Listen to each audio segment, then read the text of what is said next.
All right, good afternoon, everybody. I am just Vince, and welcome to Gaming Tonic. We're glad that you're here, and we are joined here today by my co-host and one of my favorite people in the whole wide world. I'm Devin Kronk. I didn't know I was one of your favorite people. That was the best intro I've ever received on the show. Dude, of course, man. Of course. How's it going, guys? Welcome in. We also are joined here today by a very special guest, Magic Munchkin Olivia. How are you doing? I'm good. How are you? Wonderful. Good. Great. Welcome. We're glad you're here. When you Cheeto says hi too. and Hello, Cheeto for people who can't see your cat walking around on the floor around you in the background. Who's Cheeto? It's my kitty. Hold on. It's your kitty? Good boy. Do you have him? Oh, let's go. Oh my gosh, he's so big. Yeah, he a big kitty. For the listeners, Hi. she picked up the cat. Very large orange kitty. Yeah, Come very check friendly. it out on the YouTube channel. Very noisy. Yeah, fantastic kitty. But we're glad you're here, Olivia. We were excited to have you on here when you applied to be on here, and we thought that you would be able to bring some unique perspective to an otherwise very seasoned gamer so far podcast. You know, we've had a lot of people on here with a lot of history in video games and a lot of opinions and a lot of, feelings about certain games, genres, things like that, but we haven't had the chance to talk to somebody who's just gotten into it recently, and I was pretty excited to get a fresh opinion from somebody else. So we're really glad you're here. So tell us a little bit about you. Who is Magic Munchkin Olivia? Why are you into content creation? Why are you a streamer? What do you like about it? What do you hate about it? Anything you want to share with us. Just give us, who's Magic Munchkin Olivia? Okay, well, she is stands only at 4'9", so she's very tiny. Okay. Every time people see me, they think, "Oh my God, that's a 12-year-old." It's not. Yeah, so it doesn't help that I wear these type of t-shirts where I'm wearing a Jurassic Park t-shirt, so it makes me look more like a little kid. But getting into streaming, I don't know if Cheetah wants to get out. I'm so sorry. No, you're good. No worries. But getting into streaming, it started maybe 2015 when I was watching PewDiePie. Really? Yeah. All right. Now that I think about it, but I was not into gaming, but I liked watching people game and their reactions, and it made me laugh and hysterically. But that PewDiePie wasn't introduced to me until my ex did. My ex was watching YouTube a lot, and I was just I'm gonna get into whatever he's getting into. So I started watching that, and then he had the idea. It was honestly his idea, and he started gaming. He didn't start streaming at all. Fast forward to 2019. I was just okay, instead of watching him game, I was just let me game. So he helped me build my PC, and Cheeto's knocking over stuff. Don't mind that. Yeah, I got into gaming. They didn't last long, but were pretty cool. And I was just you know what? I never seen him stream. I was just I'm gonna start streaming. So now I'm here, and I'm pretty excited. Just made the choice on your own to get out there and do it. That's awesome. And what was the first video game that you played? The one video game. Oh shoot. I'll say if you can. On PC. I don't know. On PC. On PC. When you built your PC, what was the first one you got into? The first one I really, really want to play with is Dead by Daylight. Really? Oh man. Yes, I loved it. Oh no. Are you gonna play it, Vince? No, I'm not gonna play Dead by Daylight. I don't want to play it. It's okay. But I love it. Do you still play it? Not lately, because I've had an addiction to Valorant. I feel very relatable. I really want to get back into it. I really want to stream it more because I miss it. That's my baby. Well, awesome. Right on. That's cool. That's cool that that's where you got your start. And it's even cooler that you took something that could have potentially been an interest that only lasted for a second, because obviously you mentioned you're no longer with your ex, and you got into it originally because you saw your ex getting into it. But you really took something out of that and made it your own, and kind of were this is actually fun and I want to stick with it. And now it's a part of your identity. You're a streamer now, and that's awesome, Yeah, I didn't think this would happen at all. And even recently, I still stay in touch because we were together for a pretty long time. That was like my first serious relationship. Yeah. But I was talking to him about it. I was like, dude, I love it. Like, why didn't you go with it? Like, this was your dream. This wasn't mine. I was Yeah. like, this was yours. And he was just like, honestly, I wouldn't want to see anybody else succeed in it besides you. And I'm like, that's actually really nice. Yeah. You love to see And it. then just part ways. There you go. Do what you got to do.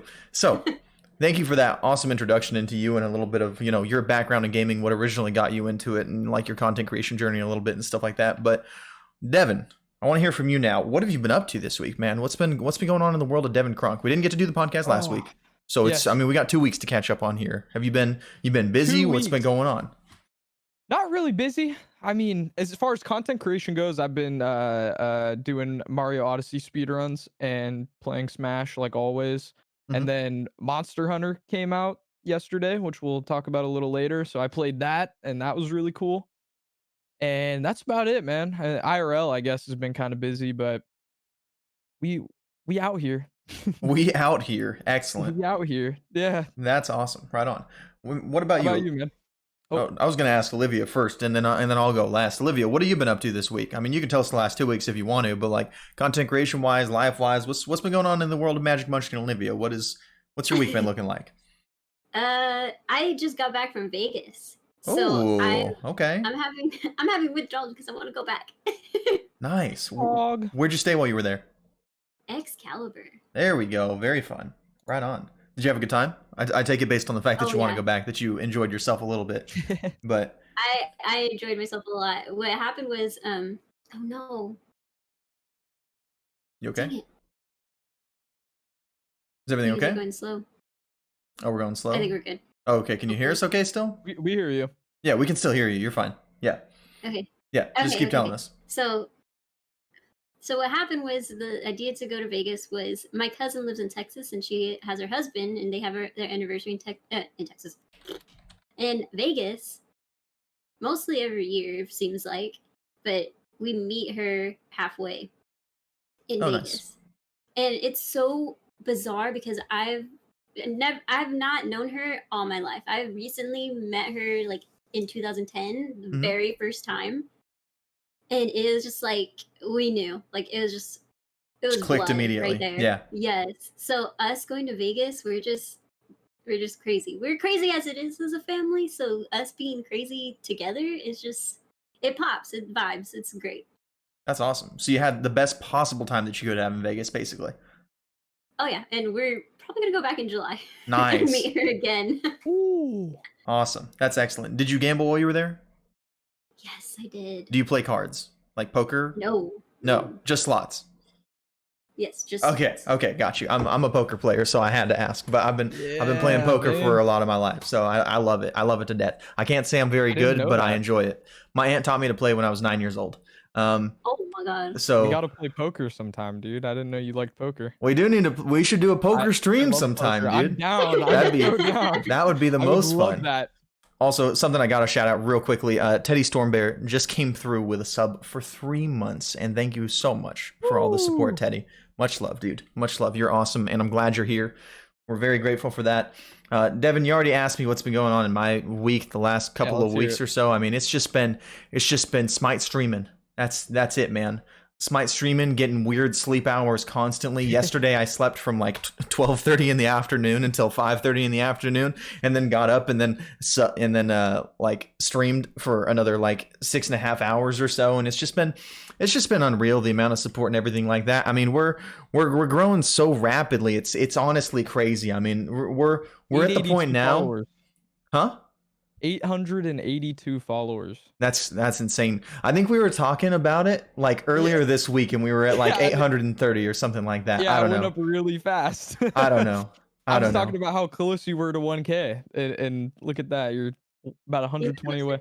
Yeah, and we're getting there, and it's unreal to me. We're about to be having a 1K celebration stream in a little bit, and again, Mr. Linguini coming in with a sub also for 3 months. Woo woo! Thank you so much, Mr. Linguini, man. Another excellent streamer. We love him here. Much appreciation for you, dude. But like, it's just every single week I look back on my week and I'm like, I can't believe that I'm even living the life I'm living. You know what I mean? I really Yeah. can't. I really can't. I'm so grateful for the support and the community that like we've managed to build between all of us. You know what I mean? Like it's kind of weird to say all of us like that, you know, because like I I have conversations with other friends of mine that are streamers and they're like, "Oh, dude, you know, you've made it now." And I'm like, "Yeah, but like it wasn't just me." You know what I mean? Like there were so many people who played such a huge role in getting me to where I'm at now. It's like it's impossible for me to look at and be like, "This is only my achievement." You know what I mean? Yeah. Like and I don't see it as just a victory for me. I see it as a victory for anybody else who I can help too. Like and that's kind of how I've always seen it. And like it just it's just amazing, dude, and I love it and I'm so happy and excited to be doing what I'm doing. And been playing a lot of Smite and having a lot of fun still. So that's been my 2 weeks, and I'm looking forward to talking about next week, you know? And Yeah. it's an exciting time in my life where I'm like genuinely excited about tomorrow, you know? Oh, I think that's good to hear. that's That is super good. yeah, like I'm so like the amount of time that I've known you, like I'm so happy for you.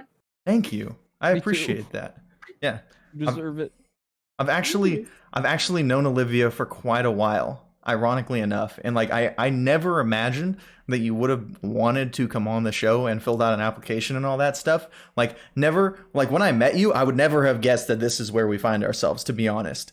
Like we actually met at Buffalo Wild Wings and Olivia was feeling a little tipsy when we were at Buffalo Wild Wings, and we were having the most fun. It was like a whole bunch of us out there. There was like 6 of us that went to Buffalo Wild Wings, and it was such a great time, you know. Pretty red. And don't worry, I'm not going to tell any embarrassing stories or anything like that, Olivia. I'm just saying like it's been a couple years now, right? No, it's been a couple months, but still, yeah, I've grown. No, I no, feel no, I've no, no, grown. no, no. It hasn't been a couple months. Hold up. It's been a It's couple months. it's Not been a year. it's been a year, right? It's been a year. Wait, A year and then a little bit. it was like His June or July. perception of time is skewed right now. It's completely That's how you skewed. know he's having the time of his life, guys. Yeah. Yeah. No, all the days just blur together. It's felt like a Yeah. whole lifetime since I left my job, thank God.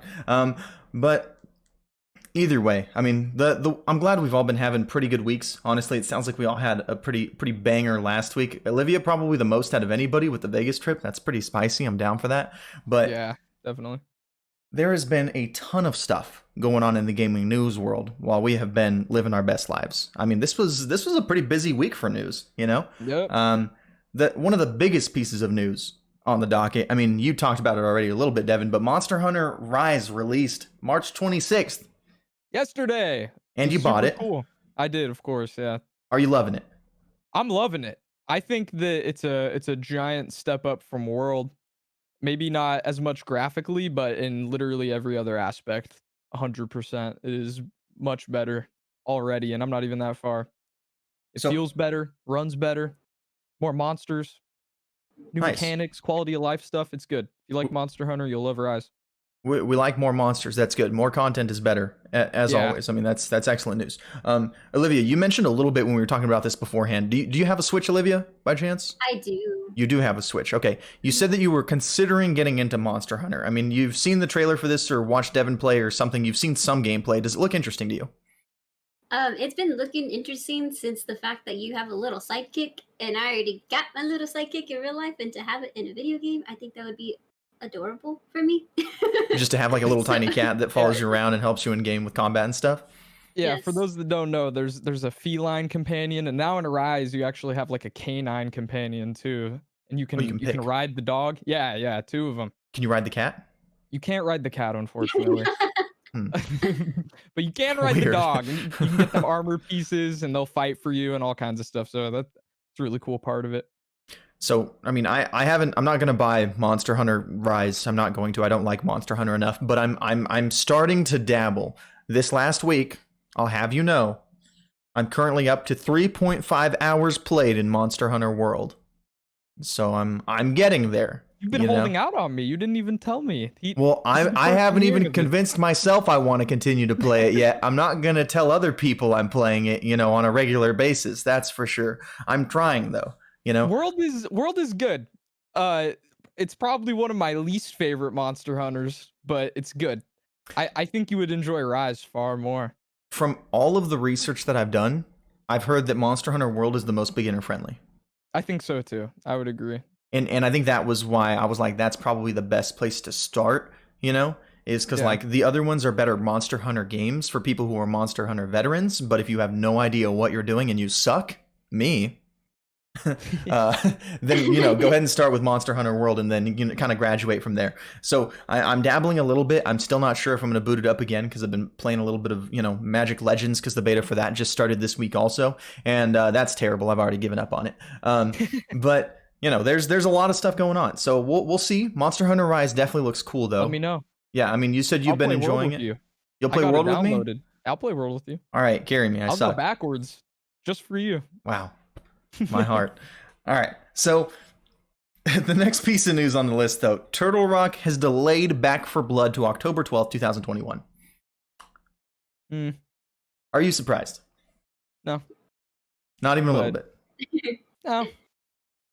I mean, we set at least I know you did and I did. The expectations are low, Yeah.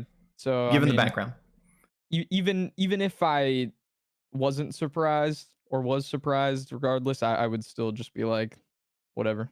Bar's low. I don't care. Pretty much. much. You got to do. Pretty much. So, Olivia, you didn't know about this game too much before we mentioned it, but you were familiar with Left 4 Dead, right? Yes. Okay, so we talked a little bit beforehand about Turtle Rock Studios, the entire Evolve debacle, everything that happened with that. I mean, knowing what you know about that, and then seeing this trailer, I mean, is there any anticipation for it at all? Are zombie games your thing? Do you care? Is this something that you would look to buy when it comes out eventually? Cheeto has a lot to say for sure. Yeah, of course. I think Cheeto's buying it. I don't know. Like, I just, from playing Left 4 Dead, I had fun, but I also wasn't really good at gaming because that was like the first time, like, fully.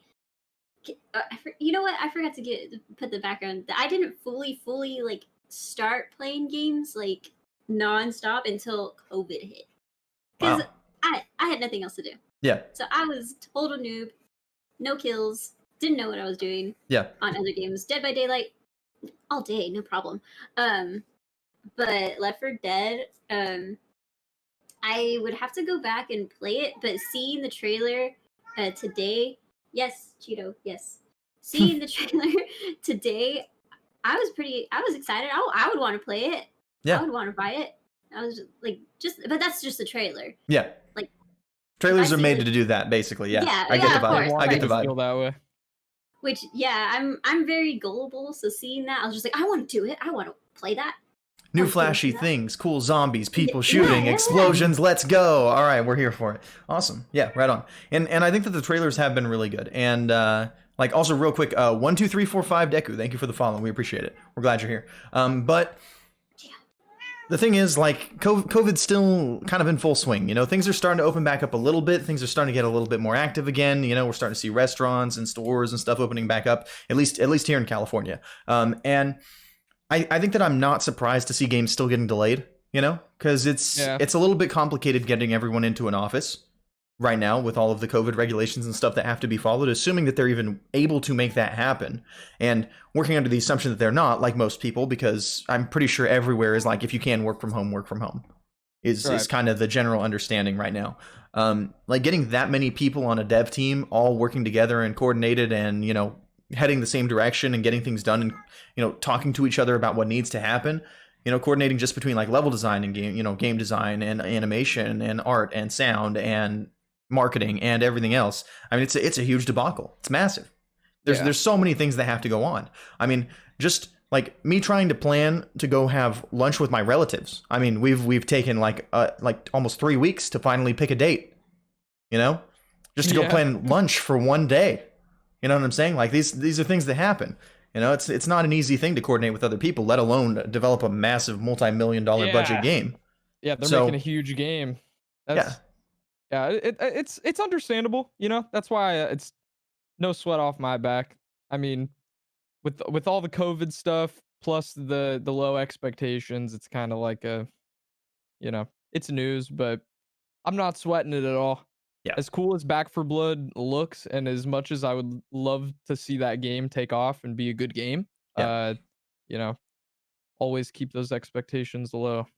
Pretty much. Be reasonable. We have an episode on Yeah. that. Go look it up. Managing Exactly. Hype and Expectations by Gaming Tonic. That's right. But in the meantime, I mean, if you're super disappointed about the fact that Back for Blood isn't coming out for another, 7 months or so? We're in March right now, right? Yeah. Terraria has been out for a long time. It's been out since 2011, and it has sold 35 million copies. They hit the 35 million mark, and Insane. they're so deserving. I mean, it's an incredible game. Incredible game. Terraria is good. I never got super into Terraria, but it's one of those games that I could watch people play. I would look up some gameplay before bed, and it's just like that relaxing type of game that I feel like almost anybody could jump into if they felt so inclined. 2D Minecraft, everybody's tried Minecraft before. Yeah. But Terraria, it's a close second to that, I feel like. Olivia, have you tried Minecraft? Out of all games, no. Really? You've Wow. seen Minecraft, everyone knows Minecraft. Okay.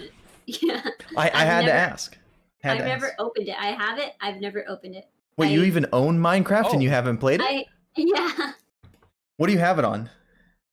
Here. On the PC? What? Yeah. Wait, so do you have it downloaded? I have it downloaded and everything, but it's just chilling. Wow. What a trip. Play it. It's a good game. It's pretty digital fun. Legos. It's pretty fun, honestly. Yeah, just if set it you've to never creative played- mode and go crazy. I wish I could wipe my slate clean and play Minecraft for the first time again. It's an experience. cool. Okay. I've just played it so much, I'm kind of over it, but it's a good game. I like it. Dude, now that I Legos. Man. Legos. Go ahead. Now that I think about it, though, when you say I wish I could wipe the slate clean and play Minecraft for the first time again, dude, that just took me back, so Right? hard. There's so many games that I could think of like that, honestly.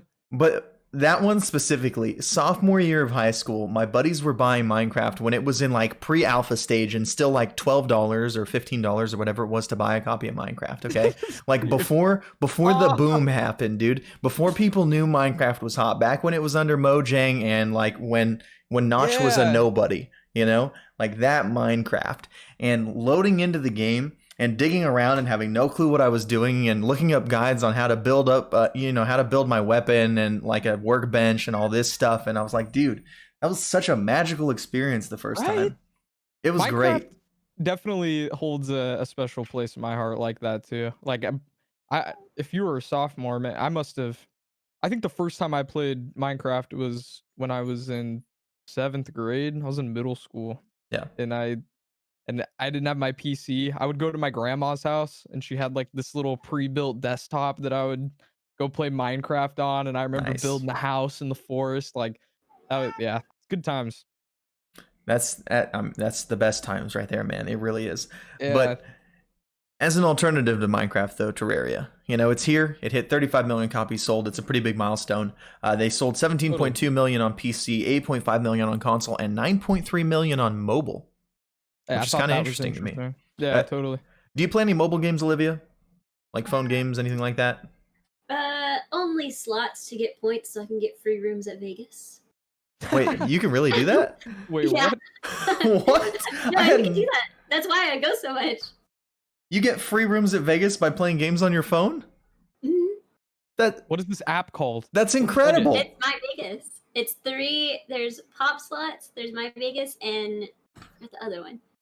Well, you heard it here, folks. If you want a free room in Vegas, those are the apps to download on your phone. I expected you to come on here and for us to tell you all about gaming stuff, and here you are educating me on games I can be playing to get Vegas trips for free. Yeah, Let's go. what? All right, this is already one of my favorite episodes we've had so far. Perfect. I was just gonna say All right. I play Pokemon Go on my phone, but you one up to me, so. Oh, Mr. Linguini wants to know, what was the app again? One more time, just so.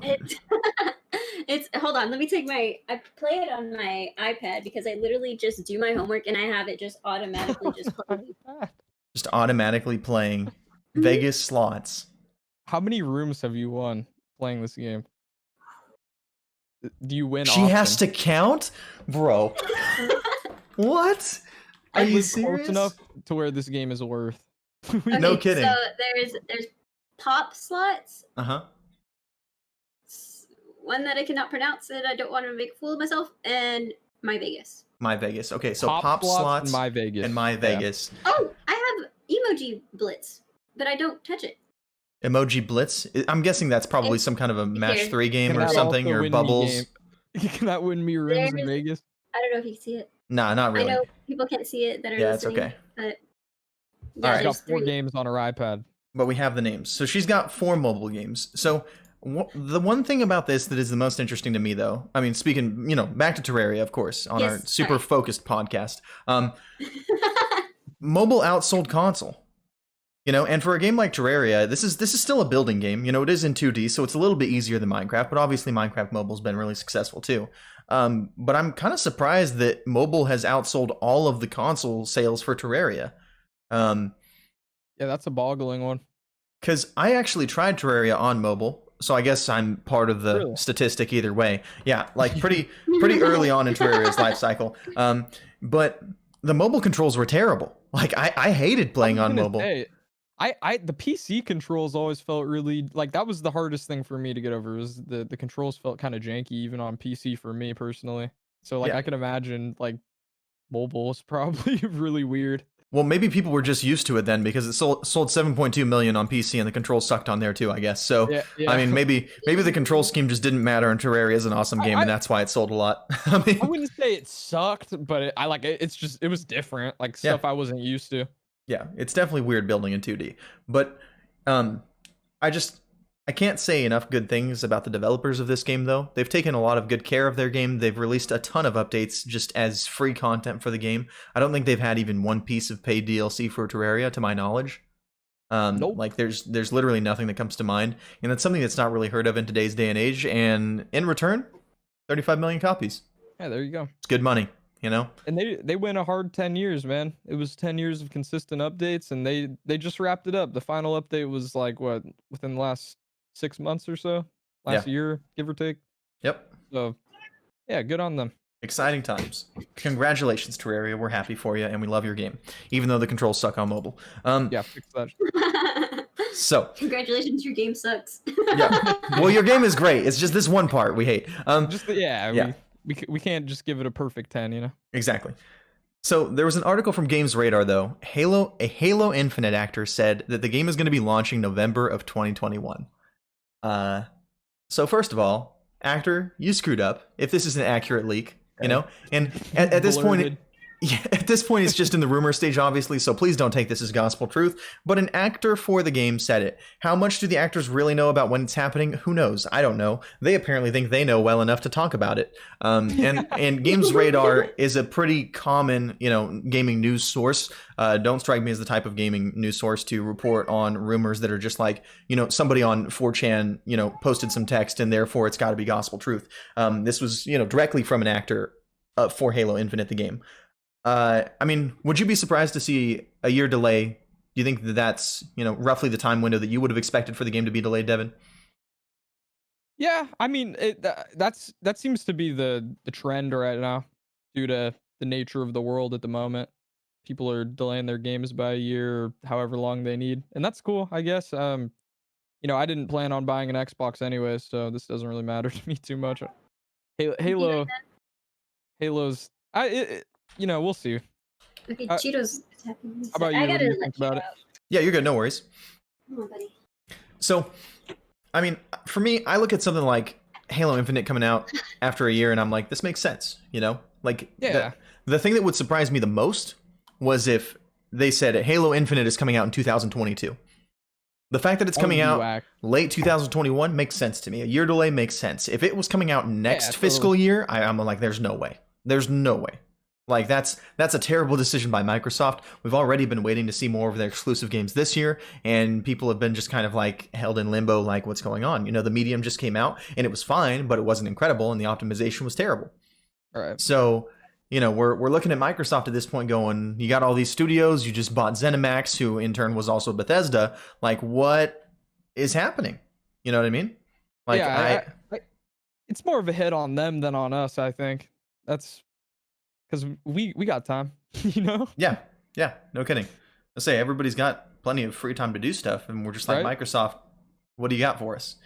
And I think there's a lot of people excited for Halo Infinite, but similarly, a lot of people are like, we saw the first gameplay demo, and the next one better look a lot better. Right. Yeah. That's Wasn't very well received initially. So, Olivia, as someone who you've never played Halo, correct? Nope. But you're aware of Halo's existence and Master Chief as a character, correct? Is that green guy? Yes, green guy. That green guy. Yeah. That's our guy. Precisely. That is That the guy. I see him guy. everywhere. Yeah, he is everywhere. Like, do you have any interest in playing a game that's coming out in the Halo universe in the future? It's going to be releasing on PC. Are you in the market for another first-person shooter at this point involving sci-fi? Any interest? Now that you say that it might be coming to PC, yeah. But then again, I'm super gullible. If the trailer looks good, then I'm gonna get it. Okay, cool. No doubt. Okay. That's interesting to think about, isn't it? Like, Halo Infinite will be some people's first Halo. It's crazy for me to think about, dude. Weird, yeah. I mean, I was playing Halo 1 on the computer in a LAN party with my cousin, my dad, and like two of my uncles, and we were all just doing like deathmatch, like free for all deathmatch and killing each other with rockets over and over again. And I mean, I was probably like 11, 12 when this was going on. So we're talking like 14, 15 years ago. I guess since we're doing an episode on being new to gaming, if you don't know, Halo is a pretty substantial part of gaming history. Like, a very sizable portion of it, including like even the competitive scene. Yeah. Halo is largely responsible for how big esports is today, at least on the console side, aside from Call of Duty. So the Wall Street Journal, and this next piece of news is a bit of a doozy here, but reported that Microsoft is in talks to acquire Discord. Discord's apparently been wanting to sell or go public for some time now, and this is again from the article from the Wall Street Journal website, WSJ.com, for reference. And they're currently looking to purchase it for at least $10 billion. Pocket change. Pocket change. Exactly. So throw it out. Like, Olivia, you're a Twitch streamer, so Discord's a pretty regular part of your everyday life. I mean, oh yeah. This is how we communicate through Twitch, most of us. I mean, for people who aren't primarily console streamers, and even for some people who are primarily console streamers, Discord is so convenient, and so many people use it. I mean, I would even say that it's probably as popular, like ratio wise, like Discord is to gamers what Facebook is to middle-aged moms. And like it is how we communicate with each other. It's how we connect easily, and it's the easiest way to get your news out there and constantly keep in touch with other people that have similar interests. And I could see exactly why Microsoft would want something like this, especially because Skype isn't what it used to be. Rip Skype. What's Skype? You don't know what Skype is? I'm kidding. Okay. Well, after the green guy Master Chief comment, I had to ask. Okay, I had to. I wasn't the sure. Green guy and the you blue had lemon. me going. You had me going. Okay. Skype, what is that? You really had me going there. But like, personally, I think that this acquisition makes sense, and I think 10 billion is way higher than the number that I would have ever thought it was. Like, it's a big number. But Discord, like you said, it's so crucial, so important. Yeah, it's like a really big part of the gaming community, I think, and like I think it deserves to be bought out for a lot of money. 10 billion. Like, good on you, Discord. I mean, it's pocket change, but I mean, this was kind of a wake-up call for me, Like, I didn't realize just how valuable Discord was. Personally, I was like, I knew that it was good and that it was big and popular, obviously, but when we're talking acquisition numbers of at least 10 billion, and that's like the base number, they're expecting to spend more than that, Oh, that was base? Yeah. Oh, wow. Okay. Wow. That's insane to me. That is absolutely bananas to me. But at the same time, you look at a company like Microsoft that's valued at 1.7 trillion, and you're like, oh, they're talking in billions now. That's no big deal. Pocket change. Exactly. Exactly. And I have to mention it real quick. Chaotic Diva, thank you so much for the 100 bits. We appreciate you and your support. You are incredible. Much love, much appreciation. And you said y'all have a good one. I'm at lunch. Well, enjoy your lunch. And the next piece of news, this was actually brought up to us by Olivia. Because she works at Target, so she got to experience some of this love firsthand from the wonderful customers that she encounters. And Animal Crossing Sanrio amiibo cards, I hope I'm not butchering the pronunciation on this, but I might be, sold out within seconds of release. And people are angry because they couldn't get them. So do you want to tell us a little more about your experience with that, Olivia, since you knew more about it and what was going on with you? Firsthand. Well, I didn't know anything was getting released. Turkey does a good job of not telling us that. Of course. Yikes. Hope I don't get fired. But employer. But I just came in and the phone just kept ringing and ringing and ringing. I'm like, what is going on? So I pick up the phone and they're like, yeah, I was just checking if my order's ready. I was like, well, you should get an email saying that it's ready. Mm-hmm. And they're just like, well, I ordered it at 6 a.m. and it's been processing for like 4 hours. And I heard that it's being in stores. And even then, there was a line, but I thought that was just for Pokemon cards, which that's a whole different story. But I was just like, I was like, okay, what can I help you? Like, I'm sorry, like, you just need to get the email saying that it's ready. They're like, well, what if it's sold out by the time, like, it's ready? I'm like, then you should come into the store. Yeah, to come get your cards that you're looking for. Yeah. But like, people just, like, always getting on me. They think it's my fault. They want somebody to take it out on. It's fine. It's me. That's okay. But I just had no idea what it was until somebody, like, was like, this is what they're looking for. I'm like, this is what they're looking for? And it's very cute. I love cute stuff. Mm-hmm. So, like, Hello Kitty and all that, I was just like, I mean, I kind of see it, but I kind of don't. Because I also don't play Animal Crossing, but maybe I should. Just, I don't know. Don't ask me. It's funny how worked up people are getting over it, though. Because all it is I looked at them. If you Google Animal Crossing Sanrio amiibo cards, they're literally like these little cards. And it's like Animal Crossing characters in like a van or something, and then it's like Hello Kitty art style with like the furniture from Animal Crossing. Like, that's it. And then you probably scan it with your Switch and get like some special furniture or something. So I guess that's probably the cool part about it. But like, I don't know. That seems like a big workup. But I could understand, if I pre-ordered something and then I went to go get it and they told me no, we don't have it, I'd probably be pretty upset too. I don't know, dude. I could not care. I also wouldn't pre-order a card, So yeah. I wouldn't pre-order, but it's just weird. But I also would blame the pandemic, because even then, like, when the pandemic started, like, everything was sold out. Like, even when you call Target, it says we cannot give our inventory out due to the fact that a lot of things are in high demand because people are at home, people are bored, they're trying to entertain the kids. I totally understand. And they're getting mad for the fact that, like, we can't entertain the kids because we sold out. Yeah. So I think that's a huge thing. Definitely. When in doubt, blame COVID or blame Nintendo. Oh, yes. Yeah. Definitely blame Nintendo. We come highly recommending the option to blame Nintendo, because they routinely put things out and do special deals on things that are, available for a limited time. I mean, it's like Taco Bell's nacho fries, but the nacho fries are coming back and Nintendo stuff will not come back. It'll just get more expensive. Yeah, I was going to say that. Like, and that's the sad part. But I look at something like this and I'm like, I could not care less about amiibo cards. Personally, I don't play Animal Crossing. I don't like Hello Kitty. I mean, Hello Kitty's fine, but I don't have a desire to own Hello Kitty merch or specific digital things in game that I have to go get angry at customer service reps and pay for to get inside of my game. I could not care less about these things. I play I really Animal couldn't. Crossing, and I feel the same way. Like, it's Perfect. Just there. It would be one thing if I was, I don't know, like, I have the Animal Crossing Switch, and maybe if I pre-ordered that and they didn't have that, I'd be like, okay, that's kind of not cool. But like a little card, a little magnet card, come on.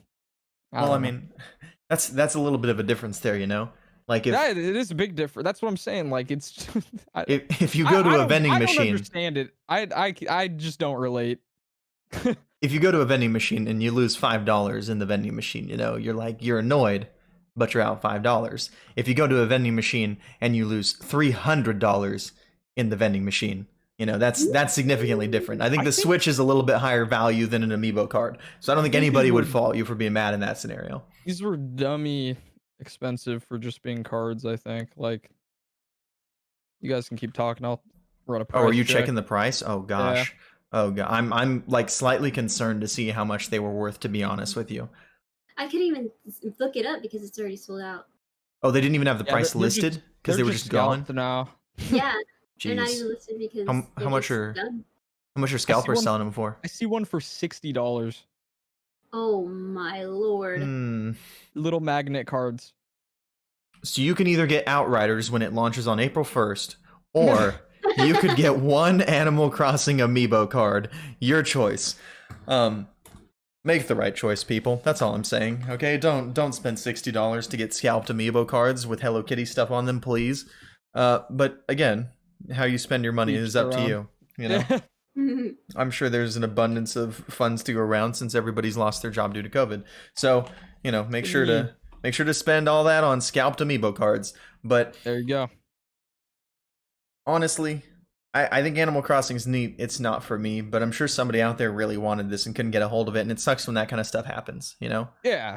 As far as I can tell, like, even when I used to work at GameStop, they would do their best to send, like, if they were giving away something free, like a keychain or something like that with a purchase of a game, they would send more than you were going to need, because otherwise people were going to get mad. You know what I mean? Right. Like, short of production issues caused by COVID, Nintendo should have sent more of these out, unless they were trying specifically to artificially create demand for the supply to try to make Sounds- people, want to buy all of them because there's not a lot. And that Sounds sucks. very Nintendo-y. Like, and I mean, I just wanted to field one to Olivia real quick, like, and ask her about this. I'm Yeah. sure working at Target in retail, you've experienced a fair few times where they don't send you enough of what you need, and then people get mad because you're out of stock. Like, besides just this time, it sucks. Mhm. I mean, is that something that happens on a pretty regular basis? Like, working specifically, like, have you experienced this with any other like video game related thing before? It's mostly video games, and oddly enough, a lot of bikes. Like Damn, bicycles? video games and bikes. They're like, if we can't get video games, let's play outside and get some bikes. Wow. Wait, really? Like bicycles? Yeah, So like people are like high-end bicycles? Is what you're talking about? Like, any equipment that you could play outside, everything was. wow. I don't know if it's still sold out. Well, honestly, yeah. If you go to Target right now and you try to look for a bike, there's none on there. That's crazy. Well, Yeah. honey, we couldn't get the amiibo cards today. Let's Want to get get a bicycles. bike? Yeah. Well, we're out of PlayStation 5s, so we better go ahead and get a bicycle instead. Want to ride a bike or something? I'm sure our kids won't be disappointed at all when we come home with exercise instead of a PlayStation. I saw Nothing a to pretty worry cool about. elliptical over there if you want to try that out. Literally, people are bored. People are bored at home. Like it's understandable, but it's when they get mad at me. Yeah. Excuse me. Well, kids, good news. They had plenty of shake weights.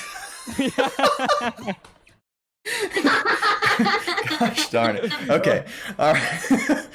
Anyways, Those are so that's wrapping up the news for this week. I mean, a lot of stuff's been going on in the world due to COVID, due to game releases. It's a beautiful time to be a gamer. It really is, unless you're trying to get Animal Crossing Hello Kitty amiibo cards. But what we're talking about this week is kind of a unique topic that I'm excited to talk about. And I think we have some cool questions to bring up and some cool perspectives that we're going to have on this, because we've got a lot of different history with gaming just between the three of us, honestly.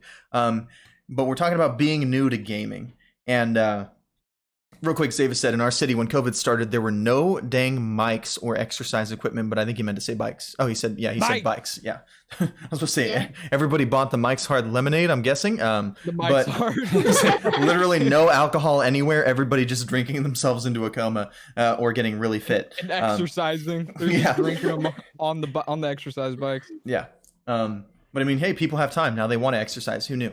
But what we're talking about is being new to gaming today. And I think this is going to be a really fun one. I think we've all got some pretty interesting background in regards to what got us started in gaming and where we came from, why we continued gaming, and what we love about gaming and things like that. So what got you into gaming in the first place? You talked a little bit about this, Olivia, when you were, introing yourself and things like that. But like, when you saw, your ex playing video games for the first time, what about it made you want to be like, yeah, let's try it?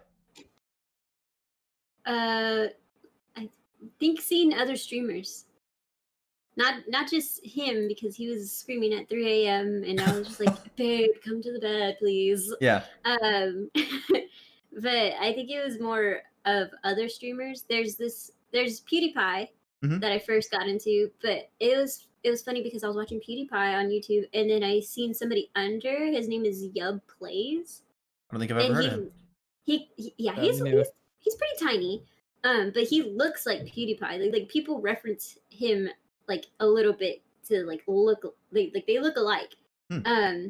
And ever since I was 18, I would just follow him. Like he was hilarious, and I was like, man, I want to stream like him, man. I was just like, I want to be just as funny as him. I still watch him till this day. Like he's doing great. He's got a kid. He's married. I'm just like, I'm so happy for him. I followed him since I was 18, and I'm 23 now. Yeah. So that's a long while. It was mostly him, and then just followed my own path of life, and then now I'm here. Yeah. And I mean, like, one thing that you mentioned that was interesting was one of the big reasons that you got into gaming a lot and really playing video games on a regular basis was COVID. So having more free time to do that, I mean, did you have any other hobbies that you were like, figured you'd be able to do more? Or was gaming the biggest thing that you were like, finally I will have time to do this? Or was it like, I don't have anything else to do, let's do this? I think it was the finally I have time to actually like sit here and just like, how do you maneuver this? How do you do that? Because I already knew that I was gonna suck Yeah. because I was a total noob. But not on Dead by Daylight. Dead by Daylight, I was just like, is there something else I can help? sorry. No. No, you're good. Off. No, there's Siri nothing else, can't help me Siri. with Stop it. Siri's good girl. But yeah, Dead by Daylight for sure. Like there's another streamer first, Dead by Daylight. But Yub was first, and then there's this dude named Monto that plays Dead by Daylight. He was hilarious too. So I was just like, I'm gonna play Dead by Daylight for sure. I forgot what the question was. Oh no, it was just like, like what kind of an impact did COVID have on your decision to continue to pursue gaming, just in general? Yeah, like finally I can sit here because we can't go outside, we can't connect with people. Unfortunately, not unfortunately, I'm actually grateful that I had my job the whole time. Yeah. But I would go to work, come home, and I'm just like, well, what do I do? Yeah. Game. Yeah. I mean, there's only so much you can do to fill up your time at your job, I mean, like, obviously some people have more of an opportunity to kind of work themselves to death if they choose to, but like for the most part, you're looking at anywhere from, as low as 2 hours on the low end up to, 12, 14 hours on the high end. But even if you're working 14 hours, you got 10 more hours left in your day. Obviously you should hopefully be spending at least 6 to 8 of those on sleep, but I mean, not everybody does. So what are you doing with the extra time, especially right now when the option isn't there to go out and hang out with friends? The option isn't there to go, see your family members, especially if they're family members at risk and you're still going to work. I mean, that was my biggest fear when I was working at the post office still, because I was coming into contact with people on a regular basis and packages from all over the world. And, like there was so many just like germs, bacteria, dust, everything moving through that building constantly, because that's the nature of working with mail from everywhere. And I imagine it's the same working in a retail store like that, where people are still going out to get groceries, to get toilet paper, to get paper towels, whatever cleaning supplies they need. They're depending on you guys to be there. But, at the same time, you're putting all of your family at risk for COVID too. It's like so you might not want to go spend all that time going out and doing other things now. And I think gaming kind of filled that void for a lot of people, where you don't really have the opportunity to go out and do all those things, and you need to find some kind of social connection in another way. When you run out of mics and the bike has a flat. Exactly. Come back to gaming. Exactly. It's always got its arms open for you. Yeah. Oh yeah. Yeah, most definitely. Stuck on that, dude. That was funny. So, Devin, what got you into gaming in the first place? When I was a wee lad, I think the first game I ever played was Tony Hawk's Underground. I'm trying to really search my memory. Honestly, the first game I played, I think, was like some Buzz Lightyear game on the PS1, but like the first actual game I can remember like trying to be good at was Tony Hawk's Underground. Nice. And that was kind of just the whole start of it. There's no real big story to it. I just played video games, loved it ever since. Been playing games. I was probably like 6 or 7. I don't know.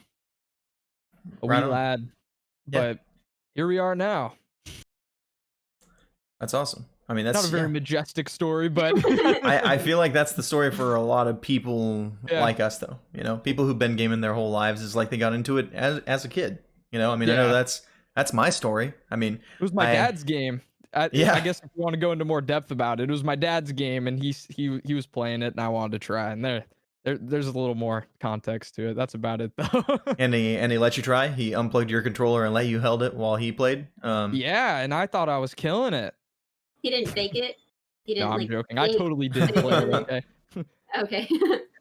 I played the game.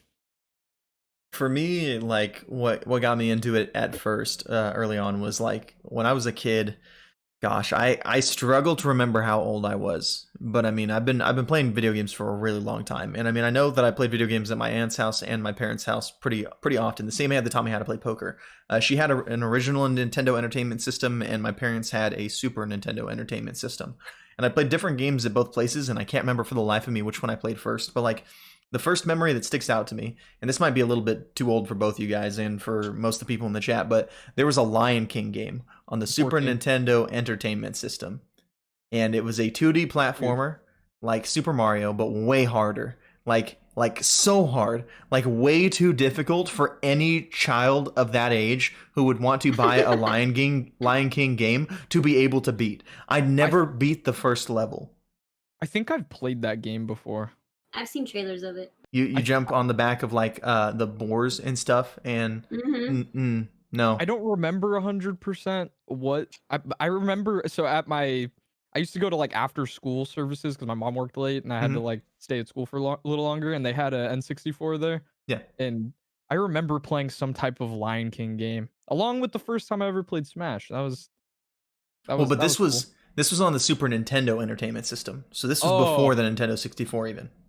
Okay, well, I played something different then. Yeah, but this was, I mean, I gotta tell you, man, I saw this game being speedrun at one of the Games Done Quicks, okay, on Twitch, and someone was speedrunning this game, and it was traumatizing for me to watch because I'm just sitting there, and they're speedrunning it, and they're making it look so easy, and they're finessing all these levels that I struggled and fell and died, and I'm just like reliving my childhood as I'm watching this person finesse this entire game in like an hour and a half. You know, and I'm like, I spent a bolt to your brain. I spent months.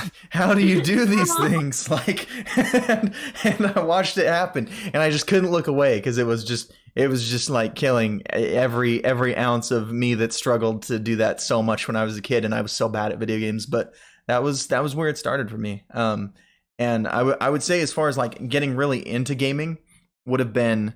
I played EverQuest, I think, for the first time when I was 6 or 7 years old, and that was the first MMORPG game I played. And my dad, like, I talked about this on the MMORPG episode too, but I mean, my dad sat me on his lap and he helped me create my character, you know, and we went and we played the game, and my parents actually bought a second computer so that me and my sister could play with my dad. And it was awesome, you know, and that was really the start of me getting into gaming and where I learned to type well really fast, and that's kind of been, you know, it just take off since then. You know, it's been something that's been in my family and, you know, a part of life with a lot of my friends and all that stuff, and it's a big part of who I am and my identity. So I'm very, you know, very happy to be where I'm at. That's for sure. So love to hear that. Yeah, and this is exactly what I was hoping would be happening, because like we all kind of gotten into gaming for, you know, similar yet different reasons, and at such different times in our lives, you know, like even generationally in the case of you, Devin, because you were. I was thinking. Yeah. No, tell me your thoughts. I want to know. I'm 14. You know. Yeah. Obviously, yeah. I started with Fortnite, and you know, just taken off since then. Oh my god, no. I started out with Fortnite, the first game to ever feature Master Chief in it, and just that green guy. and just kind of took off since then. Yeah. No, but yeah, seriously, it's there is a bit of a gap there, so it is interesting for sure. Yeah. So I'm gonna field this one to you first, Devin, and then we'll go to Olivia next. But what's been the hardest thing about getting into video games for you? I'd probably say, like I'm not very competitive by like I'm very like kick back, relaxed, and I've played a lot of competitive games where I still have like a casual mindset, and Mhm. people get really mad at me for it sometimes. Mhm. So that's probably one of the hardest things I've ever had to get into. I've never really struggled with gaming too much because if I get upset and I just don't play it, or I get better, I Yeah. try not to get upset at games because at its essence, gaming is for fun, and I don't want to ever feel like I'm not having fun while I'm playing a game, or else there's no point for me. Absolutely. Yeah. That makes a lot of sense. And I mean, it's kind of interesting that you say that because like you mentioned that one of the hardest things was people getting mad at you for wanting to have fun in a video game. Isn't that crazy? The Isn't point that nuts? the point is literally entertainment. I mean, that is the entire purpose, is to have a good time and have fun with it. Like, and it's kind of crazy that is exactly the point that we've gotten to, you know, especially That's truly the most annoying thing that I like about gaming to me. Like everything else is fine, but that sticks out for some reason. We've had a whole episode about this too. yeah. Yeah, absolutely. Positivity is the new meta. It's all right, baby. Exclamation point merch, by the way. But Olivia, having started gaming so recently and like significantly later into your life than we started, you know, because we were both children when we hit that point. Like, what has been the hardest thing for you about getting into gaming? Not sucking and trying to figure out the controls. Yeah. Because, okay, like, yeah, I just recently got into gaming, but just like you guys, I did have a Game Boy. I had like the flip one, I had the long one, Mhm. Nintendo DS, the PlayStation 2, but I wasn't into it like as much. There's Mhm. probably one game that I really, really played, and it was Catwoman. I Really? loved that game on PlayStation 2. But other than that, like right now, for sure, like now that, well, I don't know. I'm not a total noob anymore. I still kind of consider myself as a noob. Yeah. But in the beginning, for sure, I was just like, what button is this? What is Yeah. this? Like people were like, yelling at me, click this, click this. I was like, I don't know what this is. Like I'm like trying to adjust and everything, hands cramping. Yeah. Yeah. the fingers were cramping, the pinky was cramping.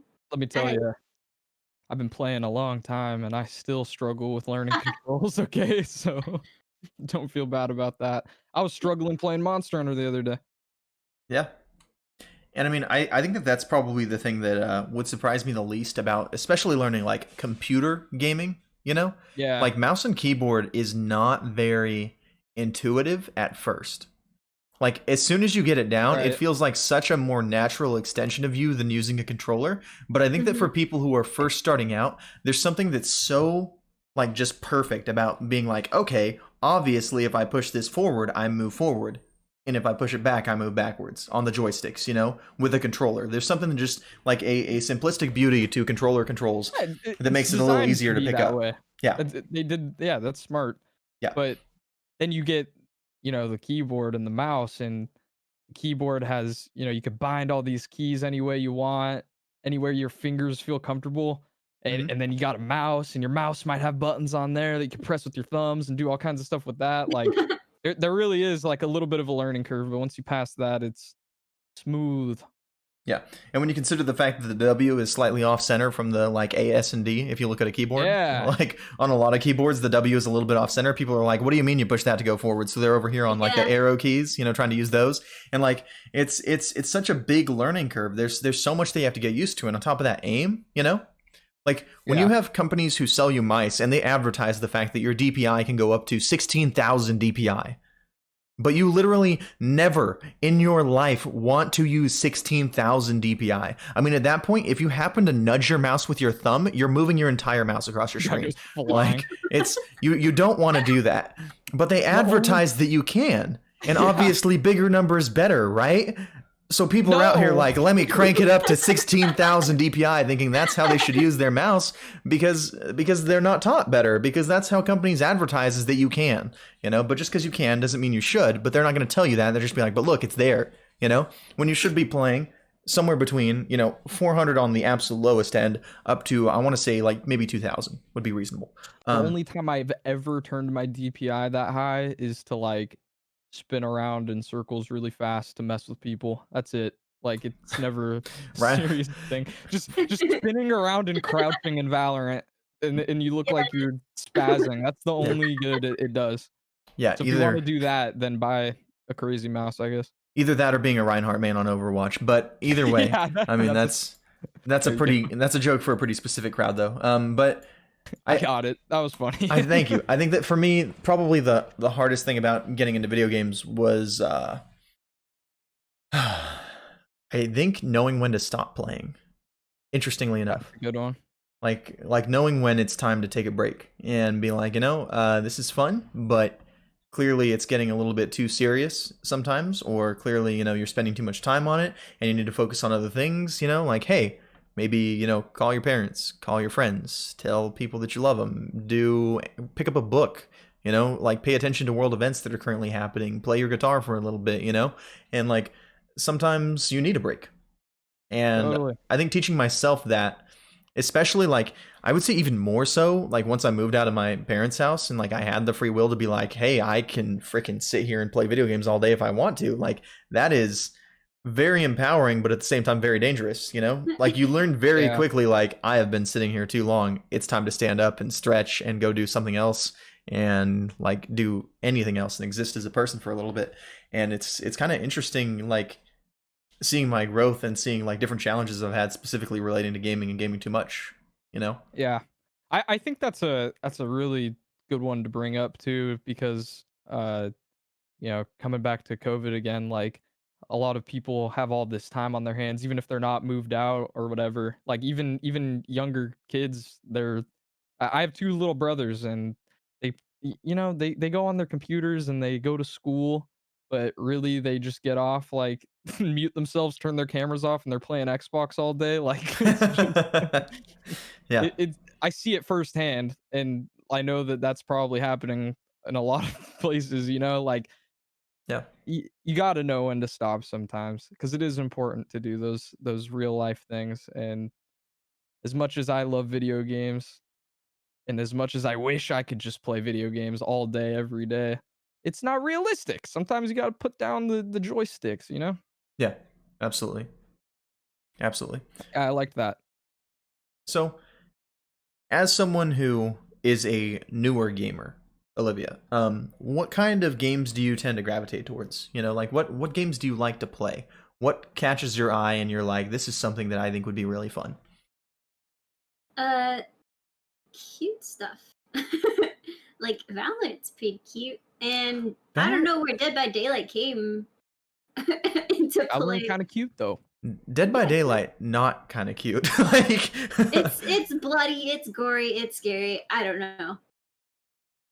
I just loved it. I think the fact of Sniper said Valorant cute. Oh, that's what you were saying. Sorry, I didn't pay attention to that. I don't know how Dead by Daylight first. I don't know. I just gravitate to whatever works with me. Like if it doesn't work, then I'm just like, you're collecting dust for a while. I think that's why I haven't tried Minecraft, because I'm just like, what if I don't like it? Mm-hmm. And what if I can't get used to it? But I'm the type that I struggle with learning. Mm-hmm. I struggle really, really bad. You could tell me like, oh, you press this to do this, and I'm just like, but where? Like you'll be sitting there for 5 minutes, like where? It's your left mouse button, Olivia. Where? There's two. There's two mouse buttons. There's only one on the left. There's like, yeah, I get it. It's I feel like sometimes the things that should be the most simple are the, most complicated, like just because we're psyching ourselves out sometimes. But it's interesting that you said cute things and that you called Valorant cute specifically, because like I actually really agree with that. And it's something that I've literally never thought of before now until you said it. Valorant is a really cute game. Like it's a very specific, like slightly cartoonish, like even a little bit more cartoony than Overwatch in a different way, like art style that I think is specifically made to make it accessible. I think that they looked at Counter-Strike and they were like, how do we make normies want this? Honestly. The wolf in sheep's clothing. Like that's genuinely what I think, because at its core it's such a complex game that's not for everybody, but at the same time, like, it is so accessible when you just look at it because it's just cartoony and cute and fun, you know? Like, even the explosions that happen, they're bright and colorful, and like Ray's, like when she shoots her rocket, like it's, you know, it's explosive. You have a character that can turn into a dog and run around and throw birds at people and stuff. It's fun. I just want to be the wind girl and throw knives. Exactly. I mean, like, it's kind of designed like that, and I think that that's such a good take. Honestly, I really do. Like, is there any other games that you've looked at, Olivia, based solely on cuteness and gone, I want to try this? Sims. Really? Sims 4. Dog. Sims, oh my god, I have a history with Sims. I had a few cousins that had Sims, and they had a computer. They wouldn't let me play it. They wouldn't let me create. They wouldn't let me do anything. Broke my heart. And now that I was older and I could buy my own stuff, I was just like, I'm gonna buy it. Luckily, at the time, again, I was with my ex. He bought it for me. I cried. When you got Sims? Like, yes, I was shaking. I was like, you got it? Like, I want to tear up right now because I just really wanted that game. I was just like, you got it for me? You got it. Like, Kim Kardashian, ugly cry and everything. I opened it up and I was just like, and this was before I got my PC. I had it on my MacBook. It was horrible. Still played it. Didn't care. But now that I have it on my PC, I'm just like, oh, it's a dream come true. I freaking love that game. That one for sure. Like, I was like, I want this one. I want to make my own life. I want to make my own character. I want to have blue hair and Perfect blue hair, naturally. yeah. Of course. My natural hair color. I love it. And something else that Frozen and Gold mentioned was Apex is definitely way more complicated when I get nervous AF during fights. And I think that that's something else too. Like, as far as like learning to play and getting flustered and like struggling to learn things, like learning where a button is that you should press and learning the ability to press it under pressure are two very different things. Yeah. Because like, even for me, like I when Apex launched, I was like grinding the leaderboard on Apex for kills. I was like top 100 on PC for like kills on the character lifeline on Apex for a little bit. Like, and that was only within the first month. I mean, I fell off the game super hard because I got bored of it. But like, and even still, there would be times where there would just be too much going on, and I would lose it. Like, I would lose track of what's happening. I would miss a detail. I wouldn't hear a sound cue, and I would die for it.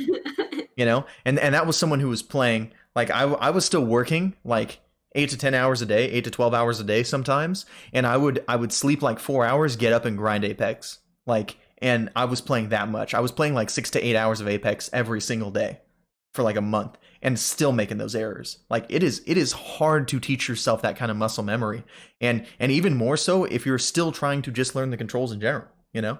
Mm-hmm. So I completely get what you're saying on that for sure, and it's stressful. It is.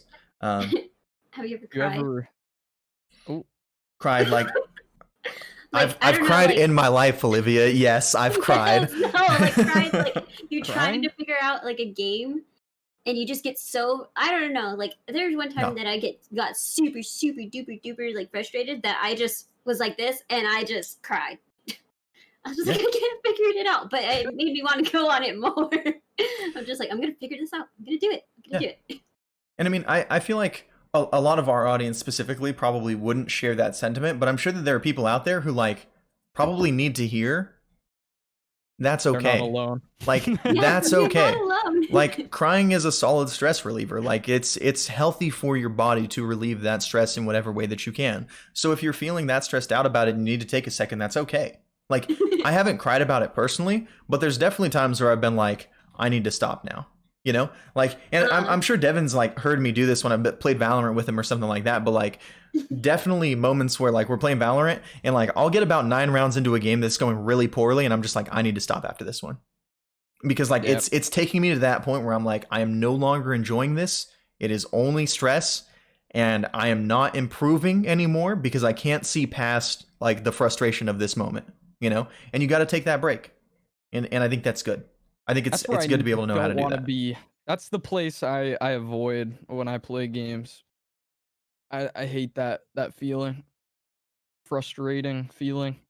That's why I don't like playing Valorant very often unless I'm playing with a group. I get that. Because that game pisses me off. Sniper said, you ever just throw your keyboard over a cliff because of a mistake? Yeah. I personally have never thrown my keyboard over a cliff. I spill apple juice on mine. I spelled acetone. Wait, out of frustration or just like it happened because it happened? Accident. Oh, okay. Got you. I did mine on purpose. Oh. You ever just had a cup of apple juice that you were just halfway through and you were like, I'm done here? I hate this game. Just dunk it on your keyboard. I broke one. Okay. Sniper's going to make me mauled. Let's move on. All right. That's enough. So what about you, Devin? What kind of games do you gravitate towards when you're, picking up games? I am like purely variety. I don't like I switch up on games so quick. I play a little bit of everything. Sometimes my brain is like, yes, survival sounds fun, or oh no, let's play shooters, or you know what? I want to play Animal Crossing. It's all over the place. I'll play anything. I'll try anything. There's nothing I won't try unless it's like, I don't know. It'd have to be really disgusting. If I hear really bad things about it, I guess. Yeah, I mean that makes sense. I mean I think that's where a lot of the casual gamers rest. It's wherever they're feeling today, or alternatively, you have the only sports or only COD crowd. It's kind of a lot of people who dabble in a lot of things, or only a couple things. Frozen said, "Let me kill some big shit, or do some cool ass movement, or ride dinos." On that wave, I feel that. Yeah, sometimes that's movement. The vibe. Yeah. People like to be schmoovin'. For me personally, I mean, I am not quiet about this. If you have been a listener of the podcast for any length of time or asked me about what kind of games I like to play, I mean, I am going to at some point like potentially make my next like line of merch be just shirts and sweaters that say "casually addicted to progression in video games," because that is like the single line that I use all the time, because I want to feel like I'm improving or progressing in some way, whether that be finding better loot, or whether that be, improving skill-wise or learning new things. Any of those three things to feel like I'm moving forward will do it for me. That's literally all I'm looking for. The biggest one probably being loot, so MMORPG games, action RPG games, anything where I can progress my character, improve my character, build my character my way, get new exciting things. I love it. So, that's kind of like the games I gravitate towards are either things where I'm really competitive and can improve, or I can find new stuff and improve my character itself. And I like that. Yeah. Progression feels very nice. It does. I have to agree with you. I think games that are progression centered always feel a little better for me personally. Just something about having a carrot on the end of the stick there, Yeah. Just to keep you wanting to come back a little bit more, Yeah, totally. I wouldn't even say that I like completely gravitate towards those, but those types of games are definitely the games that I like stick around the longest for, Yeah. Because I move around a lot. So when you give me something to work towards, I'll hang around a little bit longer. Yeah. Frozen said, "Give me cool badges and trackers and make me feel like a god for pooing on the bad kids." And yes. And that's definitely a thing. Olivia, Exactly. have you played Call of Duty? Any of the recent Call of Duties? Yes. Do you like unlocking camos in the game? Do you know about unlocking camos? Oh no, I don't. Okay. Now to think about. So when you use a gun enough, you basically get a different skin for the gun, like a different paint job, or okay, cool. Just calling it camos. Okay, that might be a little too old school. I think they are called skins now. I think so. I don't know if they still call them camos in the new CODs. Camos. But do you like getting the new skins and stuff like that? Yes, it's very cute. Sorry, that's my word today. Yeah, I love cute stuff. I love it, like to make me feel better that I'm doing something right and I earned that little like skin. I'm just like, yeah, it's exactly. dress it up. Gratification. 100%. That's and that's exactly what I'm talking about right there. Like that is the moment that I like. Like I don't enjoy Call of Duty itself very much. I love unlocking camos. I got my golden pump action shotgun in the new Call of Duty before everyone figured out that the pump action shotgun was good.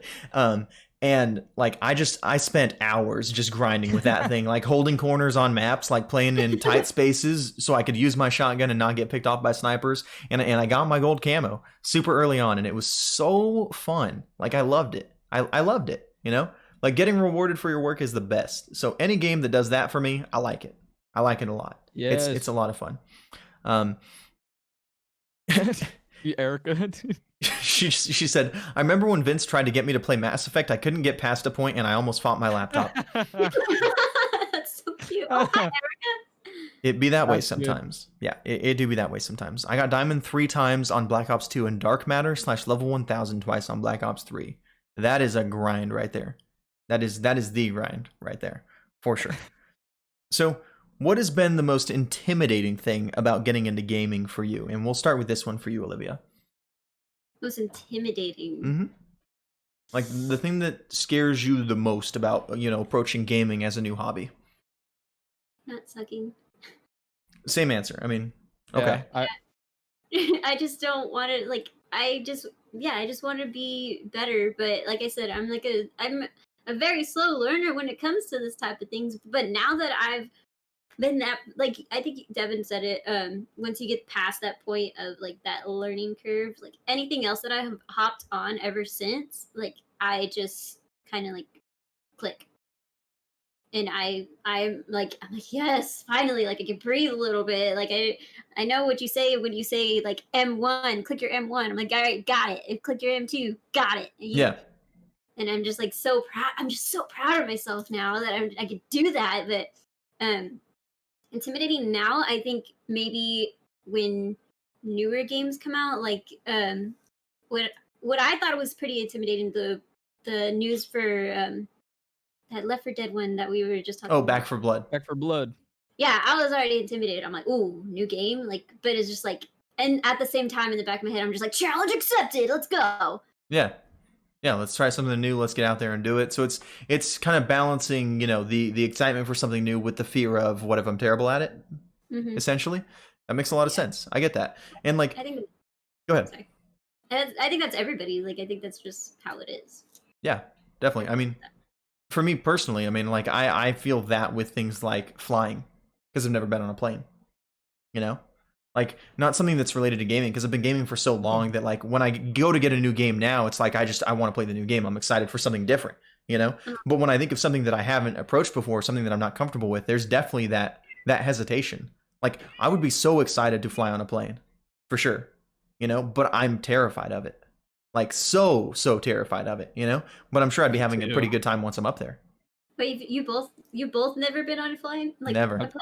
Really, Vince? I didn't know that. I've never been on a plane either. Let's go, dude. Hey, high five. We like it. Let's go. It's the most scariest. I didn't like it. Never again. Never again. That Never really reaffirms me. Yeah. I feel more encouraged now than I did at the start of the podcast to go on a plane. Perfect. But one thing that Frozen said is the Wraith mains are the scariest. He's everything out there in the big wide world of gaming. And he's like, but Wraith mains, I would never. That creature, it terrifies me. Terrifies me. Yeah. Oh, Wraith. So, what about you, Devin? What would you say is, you know, the most intimidating thing for you about getting into gaming at any point in your life? Oh, I haven't thought about that in a long time. I don't think I've ever been intimidated by gaming. Truthfully, I don't think I've ever been into a certain game so seriously or like been so afraid of being bad at a game that I was intimidated by it. It's all fun for me. I don't know. I think I just want to have fun. That's all it's about for me. I don't want to be intimidated. Yeah. Push the feelings aside.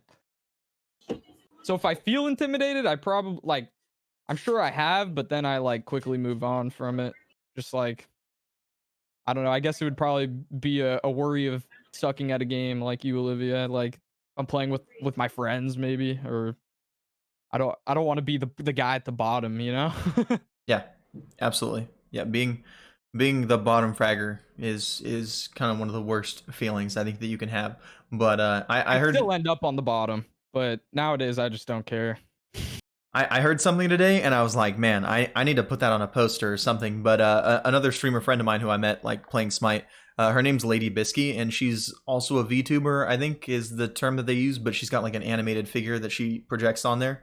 Yeah, Um, VTuber. and she's like really cool with it. Like she photoshops her own backgrounds and stuff like that, and does themes for every single day. And it's like she goes like over the top with it. It's awesome. But That's cool. she's not like the best Smite player by any means, you know. But she has so much fun when she plays the game, and I love it. And that's why I like watching her, is because she's having a really good time all the time. And she's playing an arena game today, and she wasn't doing the best. And she was like, "Hey, you know what? If you're a bottom fragger, you're still a fragger." And I was like, Aw, that's the best mindset Yeah. to go with. You're absolutely right. You are, you know, and I was just like, I love that so much. Like Put that on a t-shirt. that's no kidding, no kidding. It's awesome.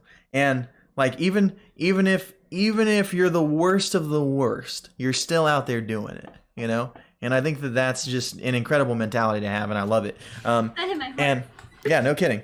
And like for me personally, like the most intimidating moment of gaming I think I've ever had was like, oh gosh, when Smite hit Xbox, me and a few friends, one of my and two of my mods, Grinth Live, who was at the time Archon, and Taylor TJ, who is Oil Prince Taylor TJ and is second in gifted subs on my stream. Like we were trying to be on a team and play Smite competitively. And the first time that we kind of had everything lined up, and we had, you know, other teammates, and we were getting ready to go play in a tournament, just an online tournament for the first time. I had never done anything like this before. It was absolutely terrifying because we knew the caliber of people that we were going up against, because we had played matches against them before, and they were definitely better than us. Like that was, and like that feeling of like, we have to come out here and do this because this is the only way to improve. But at the same time, you know that you're walking into the lion's den, basically. You know, like Yeah. you know exactly what you're getting into, and you're probably about to go get railed. But you do it because you want to improve. You do it because you want to be better, and you want to have a chance at some point of learning and things like that. And it was so intimidating, kind of standing and looking at your giant. Like looking at someone who towers over you and is better and should be better than you, and going out there and trying to have a fighting chance. And it's a heck of an experience. I think that's probably a lot of the joy of ranked for me too. Yeah, I agree. It's kind of like that challenge to a degree. Yeah, kind of be in an environment where you're like, okay, these people are clearly better than me. Let's see what I can do. It brings out a different side of you, and I think it's awesome.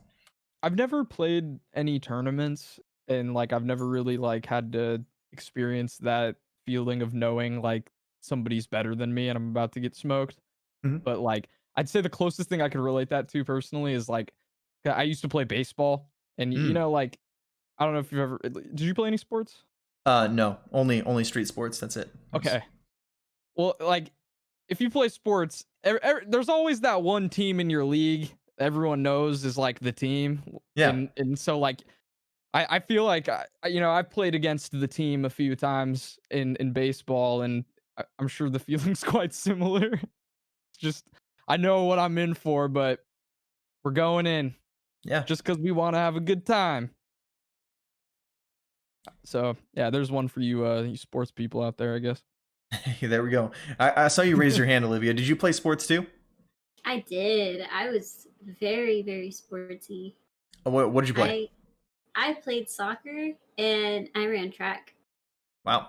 So you know about the team then? I know the team. Yeah. I beat that team. Yeah. Hey. Sometimes you do. Yeah, it's like that. But it's like I think the same sorry, let me calculate, adjust. When it came to going against that team, I was thinking nothing about that team. I was just like, we're playing this game. We're just playing this game. That's all the mentality. I was just like, we're gonna have fun. you're gonna be the best player that you're gonna be. Like, it was just me pep talking myself. I didn't think about anything else. I was just like, I'm gonna get the ball, I'm gonna run, I'm gonna run as fast as I can to that ball. I'm gonna do the they call it the butterfly. I did it a lot. I don't know.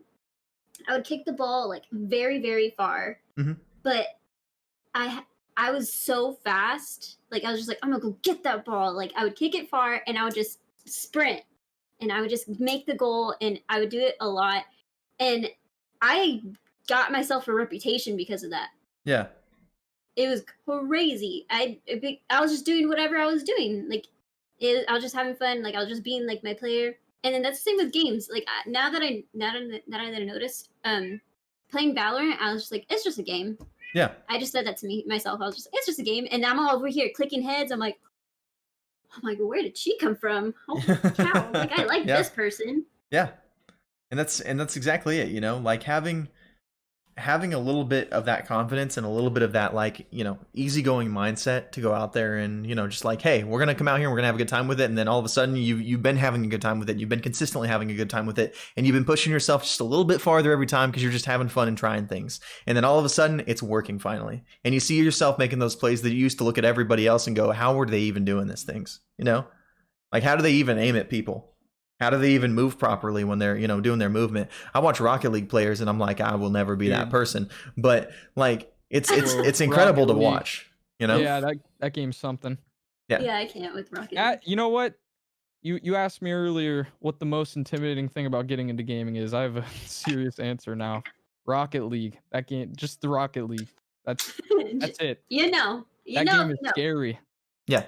And I mean, for me personally, looking specifically at Rocket League, I mean, I can drive my car around on the ground, and occasionally onto a wall, and then every now and then run into the ball, occasionally.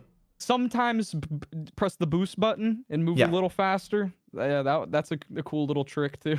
Yeah, and sometimes I do that, and then I see the pros. You know, and they're out there flying their car through the air at different trajectories, and they know what angles to hit the ball with their car specifically. That they pick that car because different cars that you pick have different, like, shapes, so that way they can hit the ball at a different angle on that car specifically to make it go at a certain angle, so that way they can hit it to their friend who can then hit it inside of, you know, the goal. And I'm like, that's a lot. No.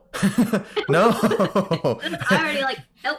Take me back to Mario Kart. I can't do this. Like, please. Like, I'm not ready for car soccer. I'm not. But car soccer different. It's just seeing people do it is incredible. It really is. You know, it's impressive. But they got there because they saw someone else do it and they were like, you know, I want to do that because it looks fun, and they tried it. And they kept working at it, and they kept improving, and they stuck with it, and they got there. And if I really took the time, I could get there. Not to the level that they do it, obviously, but I could get close enough that I'd be like, hey guys, watch this, and then people would assume I'm good because they don't know better. Yeah. But, like, you know, Watch this. It's like when you play guitar, but you only know the same 4 chords to Wonderwall, and that's good enough for people who don't know better.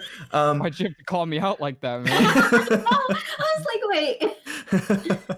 But, like, at the same time, you know, there's really something to be said for picking it up and trying, and I think that it's healthy to feel that intimidation and still be willing to do it anyways. It really is. Yeah. And I think that's kind of one of the beautiful things about gaming is it can teach you, like, a lot of these things that are actually applicable to life. You know, things that people don't think about. I mean, a lot of I feel like a lot of people who talk to me, they're under the impression that I have pretty decent social skills. Like, my ability to just, like, pick up a conversation with any person and just, like, hey, this is me. Let's, you know, find common ground and relate to each other and carry on a conversation for a couple hours.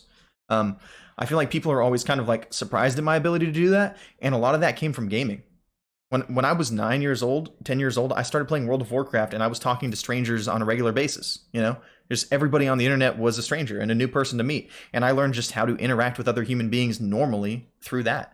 And it sounds kind of weird and lame, but, like, that's a lot of where I got that from, and that ability to do that was just from experience. And also, I can type a pretty crazy amount of words per minute just because typing full sentences on an MMORPG game for my whole life, you know? I don't think that's weird or lame. I relate to that. I feel very similarly. Like, I think my social skills probably came largely due to gaming too. Yeah. And I think that there's something really empowering in the idea that when you're playing a video game and when you're on the internet, you are whoever you choose you are, you know? And I think that that's something that's really powerful for everyday life too, as something that you can realize is you are exactly the person that you choose to be today, you know? And I think that the internet lets you do that better than anywhere else because there's no other expectation. There's no memory of who you were as a kid in school. There's no memory of who your parents were, of what your background is, of what your skin color is, or anything like that. People only see your character on the screen when you're playing an online game. That's it, you know? So in that game, you are whoever you are right then in that moment. And I think that if you learn to take that with you and just accept the fact that, hey, you know, you're who you choose to be in this second right now, that can be really empowering for you in your everyday life too. But I'm Big Boss Bowser. You hit my heart. done. 4 foot. How tall? How tall, Olivia? I'm 4'9". 4'9" Olivia is Big Boss Bowser today, and she's not hearing it from anybody else that she's not. So there you go. There you have it. That's the facts right there. So, how has COVID? Go ahead, Devin. What's up? I gotta know what your words per minute are on the keyboard. At least 60, at least one per minute, which is above the average. I'm pretty sure. Mavis Beacon taught me how to type. What did? Mavis Beacon. What is that? It's like this program. This lady, she teaches. It's a old computer program. When I was in middle school. Wait. You played I think I little know what you're typing talking games. Yeah. I know what you're talking about. I played the same game. Yeah, Mavis Beacon's a wonderful teacher, a wonderful lady. Wow. She taught a me trip. everything I know. Wow. Well, there you have it. We got to do a typing class or a little type off. Let's all challenge each other. See who gets the highest words per minute. Down. We'll make a video of it or something. We'll have fun. Yeah. Cheeto wants to play too. Sounds fun. Yeah, Cheetah wants to play too. So, has COVID impacted your desire to do more with content creation and gaming? Since we have all this free time and everything else, we'll start with you on this one, Devin. Oh, okay. So I would say like absolutely, because when COVID started, I was streaming. Like I just got into streaming again, Mhm. and it was more of like a leisure thing. Like I'd get off work and be like, now I get to stream. But then I got laid off, and I was like, well, now all I have to do is stream. And so I put a lot more effort into it, and you know, I'm where I'm at now, I think, because I had all that time and put in all that effort. It's the only thing that I'm grateful for as far as COVID is concerned. Well, Thank right you on. for allowing me to work on my stream. Well, there you go. And we'll take it, right? We'll take it. It's something. Perfect. So, what about you, Olivia? I forgot what the question was. Oh, I'm sorry. Has COVID impacted your desire to do more with content creation and gaming? Yes, a lot. Because, yep, there's nothing to do. And when I get home, there's either my TV that I can watch my not million, but 100 of movies. If you see in the back, I have a lot of movies. But then there's this PC, and I'm just like, you know what? There it is. I'm going to turn it on. Let's go for it. You can always Yeah. pick up a bike at Target and Yeah, no get kidding. Yeah. lemonade. A bike and some Mike's Hard Lemonade at Target. Call it good. Had to bring that back one more time. Yeah, no kidding. We've come full circle for the third time now on this joke, and I like it. I'm sorry. but we can't take it outside of this episode, or nobody's gonna get it. Yeah. So, for me personally, I think that I've always had the desire to game. It's just been kind of interesting because, and this is something that we talked about a lot when COVID first started, when we were doing the podcast. We were kind of still in the early stages of COVID when we were doing this, but I think it has given me more of an excuse to be the person that I've always been than ever before. You know? Yeah. Because it seemed like the rest of the world was like, oh no, we can't leave our house. And I'm out here like, oh, I don't have to leave my house. Yeah. like I'm thrilled. And the rest of the world is struggling about the fact that they can't go outside anymore. And I'm like, yeah, screw outside. It's the worst. There's sun out there.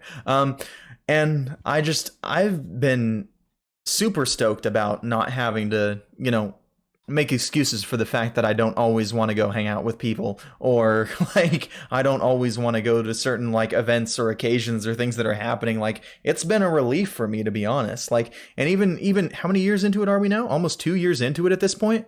Like I I I do miss seeing certain people on one hand, but at the same time, I've had so much exposure to plenty of what there is to see and stuff like that, and there's still more things I want to see in my lifetime, but at this point, I am more than content to just wake up and be and just exist and just, play my games and enjoy my home and talk to my friends online and, maybe occasionally go out for food every now and then and call it good. I guess I'm content to be living a simple existence, you know? Grateful for breath, man. Yeah. You're I just think here doing what we love. yeah. And Erica said 1 year, my dude, 1 year into the lockdown, I think, but I think COVID itself has been brought up for about a year and a half now, correct? Something Roughly like from that. when the first concerns started springing up and when nobody was still taking it seriously. Yeah, I I think was it's been around working that when that timeline. happened. Yeah. So it's been about a year and a half, I'd say. Yeah, most definitely. So it's as far as my motivation to go into content creation, I think that's stayed pretty much the same. I've always had, some passion for it, some drive to do it, interest in it, something like that. I'm not any more motivated now than I was before. If anything, COVID made me less motivated to game and do content creation because my work got so much crazier before I ended up quitting my job because they Yeah. were, gonna fire me or whatever. And like I think that if anything else, it made it harder for me to do gaming and content creation because of the impact that COVID had on my work, which was kind of interesting to see. Yeah, I got let go pretty early on, so I never got to deal with the craziness of it all as far as work was concerned. But you're out of it now. We're Yeah, out here Frozen once in, again. Frozen in Gold said, "All I do is make music and think about life. Really, so going out isn't required." And COVID bullied me into spending money on my passions. So there you go. I mean, it'd be that way sometimes, Sometimes all you really need is a chance to sit down and take a step back and really examine parts of your life that matter to you and put time into them. True. Yep. And COVID also bullied me into spending money on my passions. I relate. yeah, and I think that's something that's really interesting is like when it looked like I was gonna be, like losing my job and all that stuff. All the people that I work with who had known me the entire time that I worked there and started to get close to me and stuff like that, they were like, dude, all this stuff that you're streaming and all that is going really good. Like it's going really good. It's crazy that this is happening right now. And it really seemed like everything just started to line up all at the same time with like my stream kind of like starting to take off and hit this point where it was really like pushing forward and growing at a really crazy rate.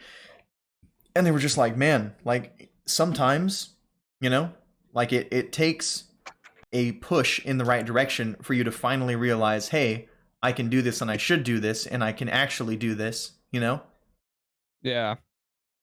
to kind of force you into that point where you're willing to do it. Because I could have easily just coasted through in that job that I hated for another few years and never pushed myself to do this and take this chance.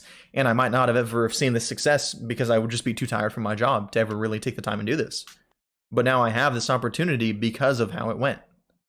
And it's crazy to think about. So maybe not COVID specifically, but like a byproduct of COVID kind of pushed me into the point where I am now with content creation. Yeah. I get that. Same. I'd have to agree. How you feeling, Olivia? COVID has taught me a lot. And I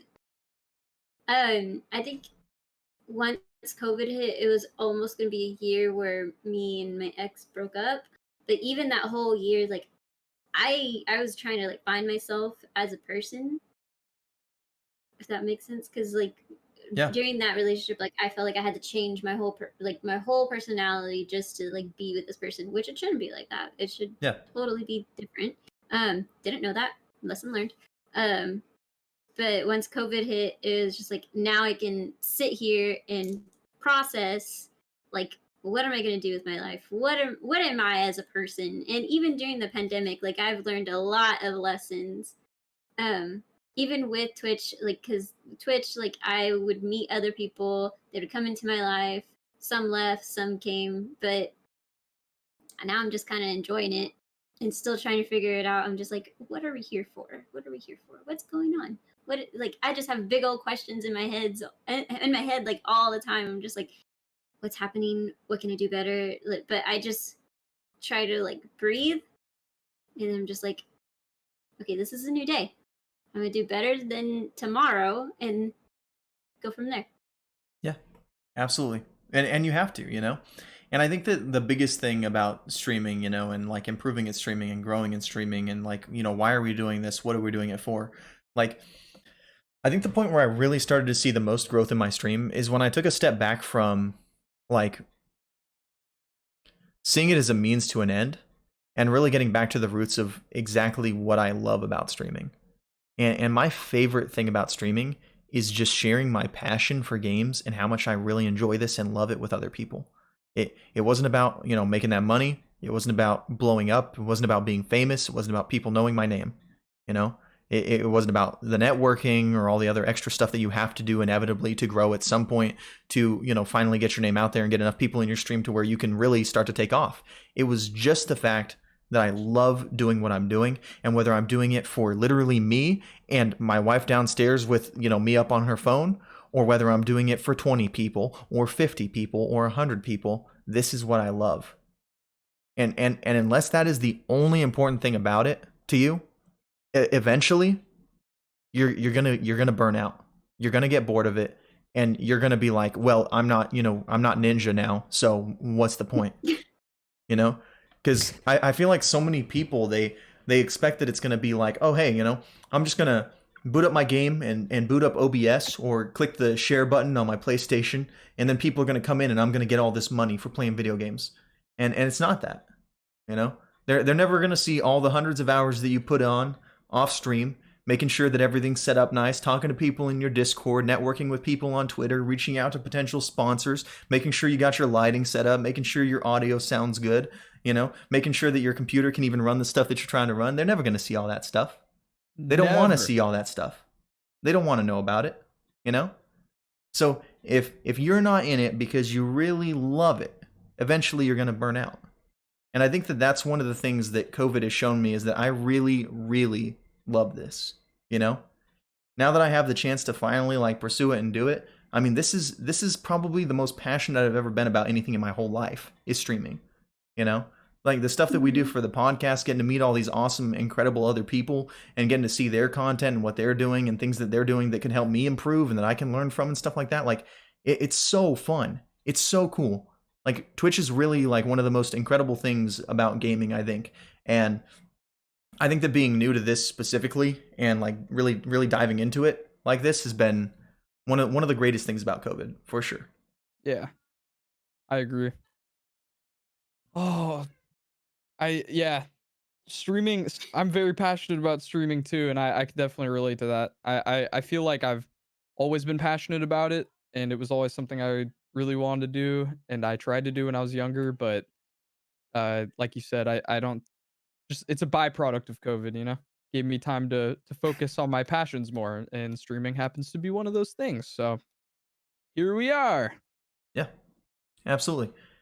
And did you have any thoughts you wanted to share before we like touch on some stuff in the chat, Olivia, about anything that we just talked about? I was just excited to be my goofy self. I'm goofy as it is. Yeah. So, like, recently my community just bought me a bubble machine to redeem in chat. What? I have a bubble machine and a bubble blaster. That's And awesome. Vince is jealous. he wants the bubble blaster. Do you want to see it? I do. Okay. Do you have it with you right? Oh, you got it on hand? Oh gosh. She Oh, I got always a got bubble one blaster. hand on the handle just in case, you know? In case you got to pull It's- up with the bubble heat. It's kind Okay. of scary for Cheeto, but it He comes out a activated lot. the bubble blaster. Yeah. In case you're wondering what the noise is. Oh, Okay. there it goes. Oh my gosh. And there's just bubbles There's a flying lot of everywhere. Okay. bubbles. That's They're everywhere. That's so many bubbles. Okay, that's incredible. I know, there's a Yeah. lot. Yeah. I did not expect it to come out a lot, but I had so much fun.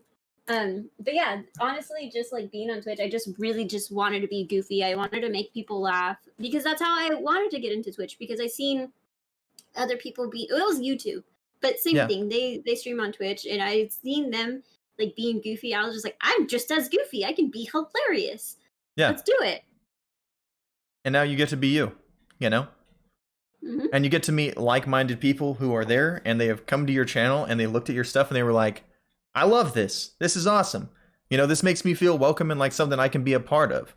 So you know that they're there for you because they like exactly whatever it is that you're showing them, and that's so empowering. It really is, you know, knowing that there's people out there who they like exactly what it is that you're bringing to the table, and that's incredible.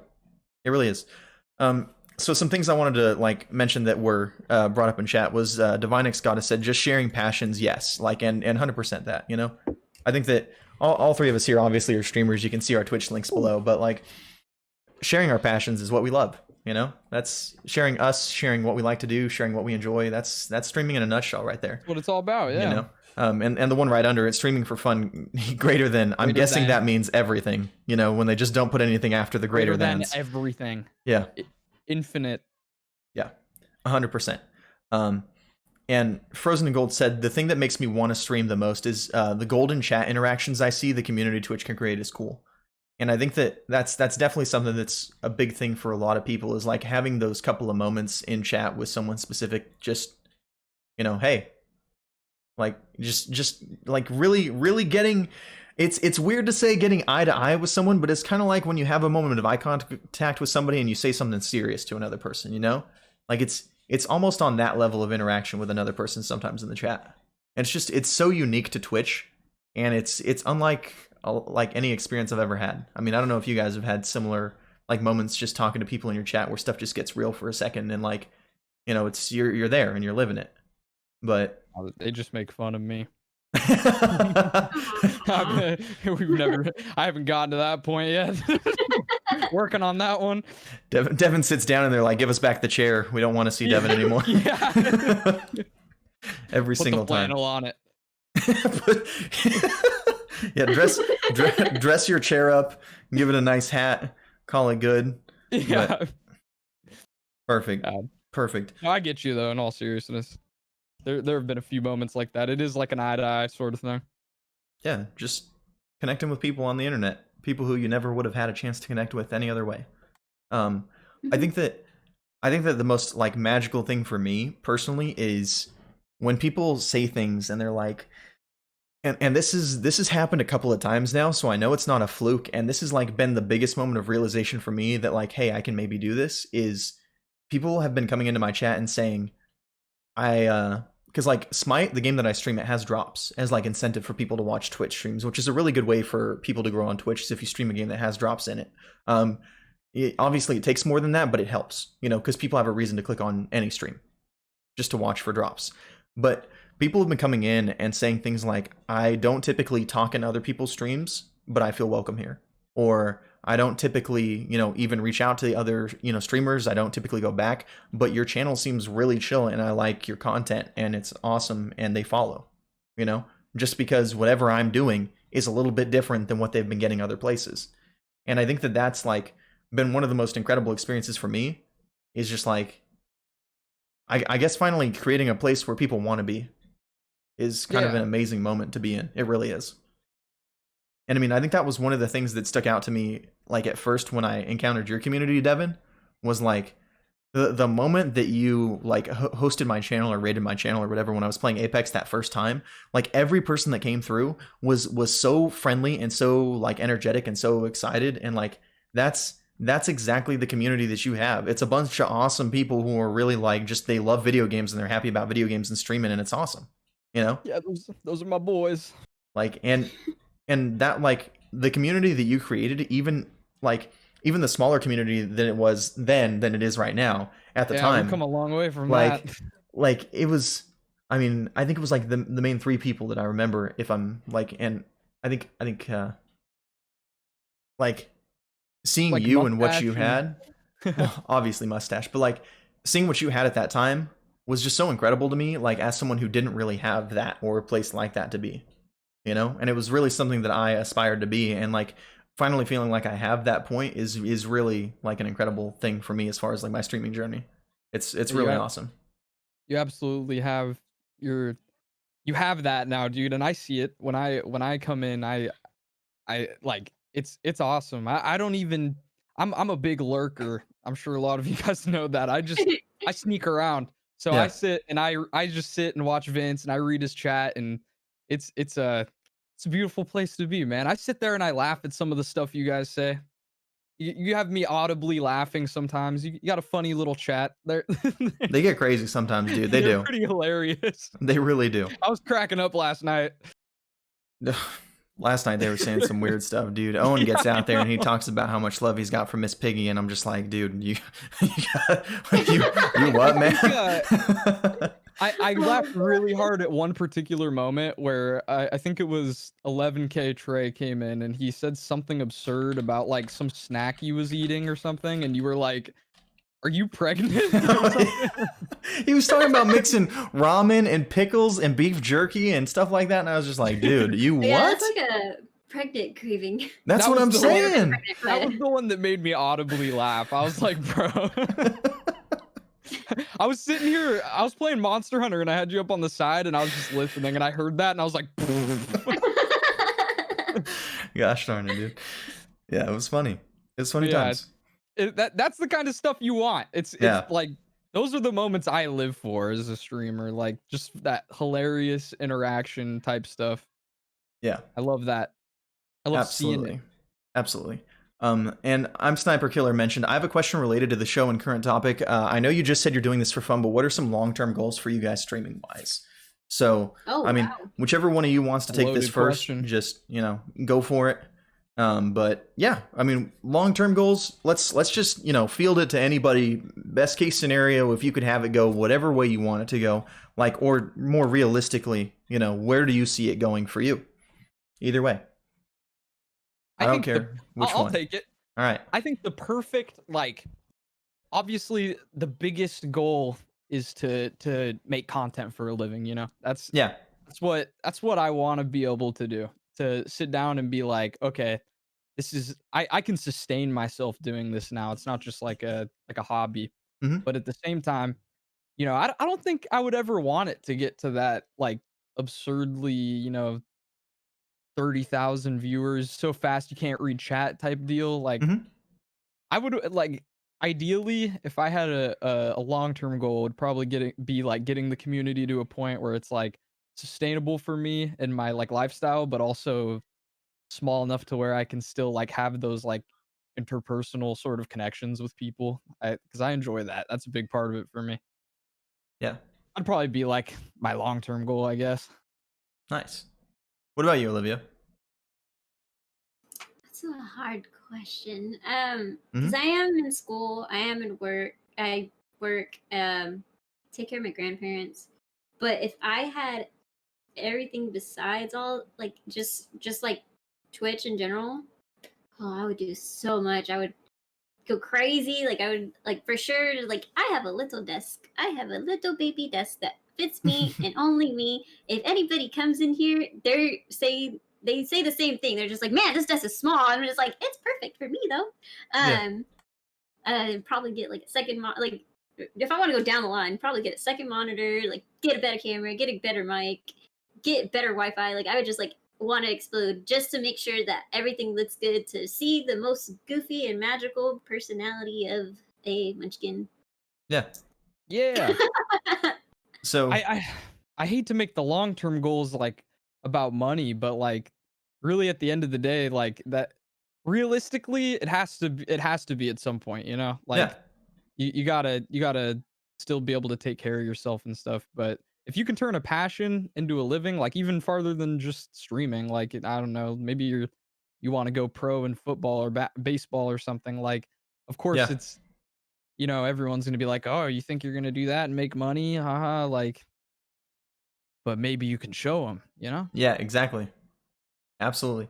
And I think that's I guess it's my turn to answer, but I mean, like, I guess I'm kind of currently living my long-term goal right now. Like, this was the place that I saw myself in, like, 6 years ago when I started chasing this dream, was like eventually hitting this point where I'm good enough at what I'm doing and I believe enough in my content and I have the opportunity to step out and do this. And like, I think that long-term, realistically, the goal obviously is to continue to grow and to like not only be able to sustain myself but be successful. Yeah. Like I want to be incredibly proud of my content and the community that I build, and to be able to sustain myself and provide a good life for myself, doing something that I actually love.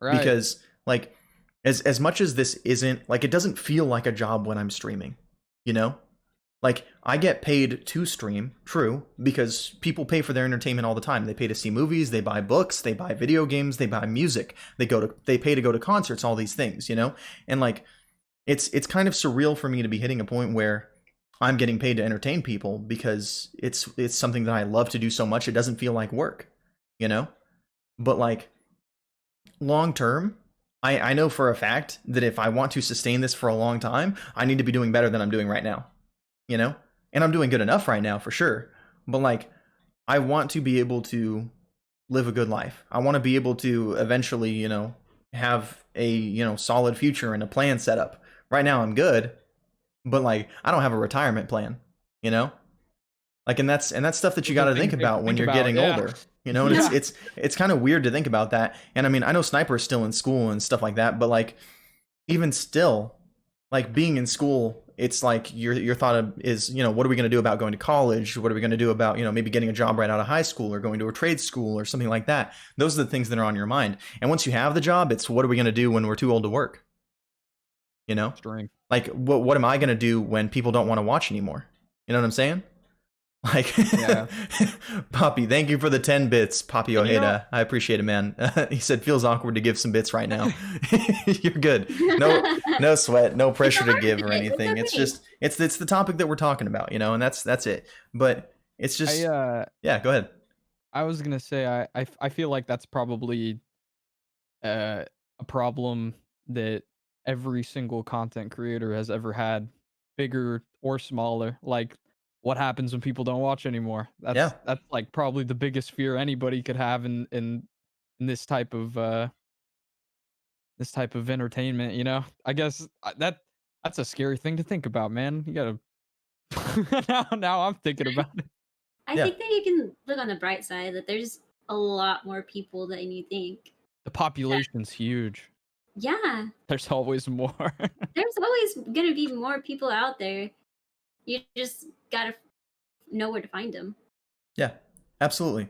And I mean, like it's kind of a crazy thing to ask that question, but at the same time, like this is one thing that I tell every single person who wants to consider streaming is it's the internet. People will literally watch anything. They will literally watch anything. The hardest thing to do is just get your name out there. As soon as you can get past that, like as long as you're even remotely like, entertaining, able to talk, able to carry a conversation, able to be a human being with other people, like you will find your niche as long as you're being yourself and you're being genuine. People will literally watch anything on the internet. They just have to have a reason to watch you specifically. That's it. Like as long as you can give them that, you're good. Like you will find your way, People watch me. Who would have thought? Yeah, I didn't think anybody would watch me. I mean, I feel like everybody starts like feeling that way, Yeah. And that's the special part about it, because people do, and then you're like, whoa, that's cool, and then it just builds and builds and builds as long as you're doing all the necessities. Also, yeah, I still am owned by Amazon. We all are. Perfect. Nailed it. Whether you want to or not, yeah. Naturally. But like, I guess for me, I'm sure some of the people in my stream get kind of annoyed by it, but like I'm constantly just like thanking people for just being around. Honestly, like I cannot thank people enough for the fact that they choose to take time out of their day to come digest any of my content. Devin's blinking in case he needs to communicate that Amazon's holding him hostage. But I spend I spend so much time just like thanking people for, I don't know, caring enough, liking my content enough, believing in me enough to continue to show up every day and be there for the streams and be, one of the any numbers that allows me to be above anyone else in the directory. You know what I mean? They could have watched any of those other people above or below you and they clicked on your channel. Like that's an incredible thing. It really is, like my follower list is like probably close to like 50 to 100 names long at this point, So like if I'm in your stream, it's because I want to be there, Like when I come through and I say hello, it's because I care about how your day's going and I want to hear from you. And the fact that there are that many people who want to be out there and do that to me is just mind-boggling. It's mind-boggling. It really is. It is. And I'm proud. Well, I guys, remember the go good ahead. old days. And I feel like reminiscing now. Vince was Aw. probably one of the first like consistent viewers I ever had on my channel, so it's cool. I don't know. I'm seeing it all come full circle and it's great. I love it. We're all emo right now. What? Let's wrap it Love up. love the Jurassic Park shirt. Oh, thanks. Yes, Olivia is wearing a Jurassic Park shirt today, and we like that a lot. King Lucas said, Vince is a banana and I'm dead inside. Well, if it ain't more true than that.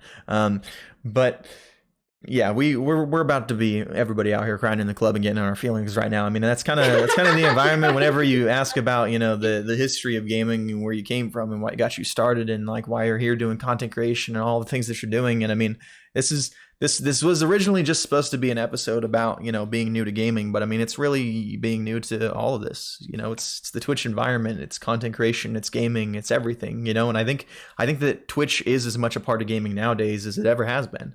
I think that Twitch is a facet of gaming. I don't think you can talk about gaming without talking about YouTube or Twitch or, God help us, Facebook gaming or, something along those lines, like in some way or another, all of that is a part of gaming. It's all one entity now. It's all together. And I think it's awesome. And what we have here is beautiful. And I'm glad you guys are a part of it. That's for sure. So do you have, yeah, absolutely. Do you have anything else you guys want to say or touch on before we close, or anyone in the chat? If you guys have any questions at this point, you're more than welcome to ask us questions. It does say AMA in the title, so feel free to shoot something out if you want to ask a question to any of us specifically about anything we talked about or anything else. You got real emotional when they said Farmville. Did you play Farmville, Olivia? No, my mom did, and I wanted to play it, but I didn't understand it. But oh my god, I want to see that come back just the way it was. Like, oh, the nostalgia hit me right now when I said Farmville. I was like, oh my god. Anyways, I've never do you guys seen. know Farmville? Yes, I've never seen someone have nostalgia for Farmville though, so this is a moment for me. I'm excited. I mean, I have never witnessed it personally, so that's an exciting time. Do you know what Farmville is? Yes. Talking to me. Okay.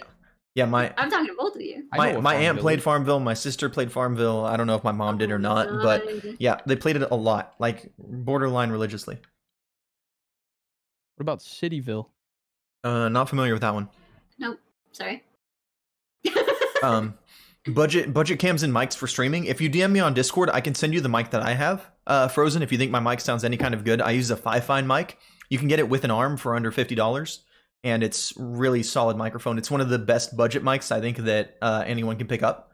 Personally, as far as webcams go, this is a Unzano webcam. It's 1080p, but it's only 30 FPS. You can get a 60 FPS one for a little bit more expensive, but this model specifically is $30, and it is still a pretty good quick picture quality. So those are the two that I would recommend. You can get them both on Amazon for a pretty good price, and they both work really well. So these are the two products I recommend to everybody, personally. Do you know Lego Star Wars Complete Saga? If so, what is your opinion on it? I love it. Have you played the Lego games, Olivia? That was okay.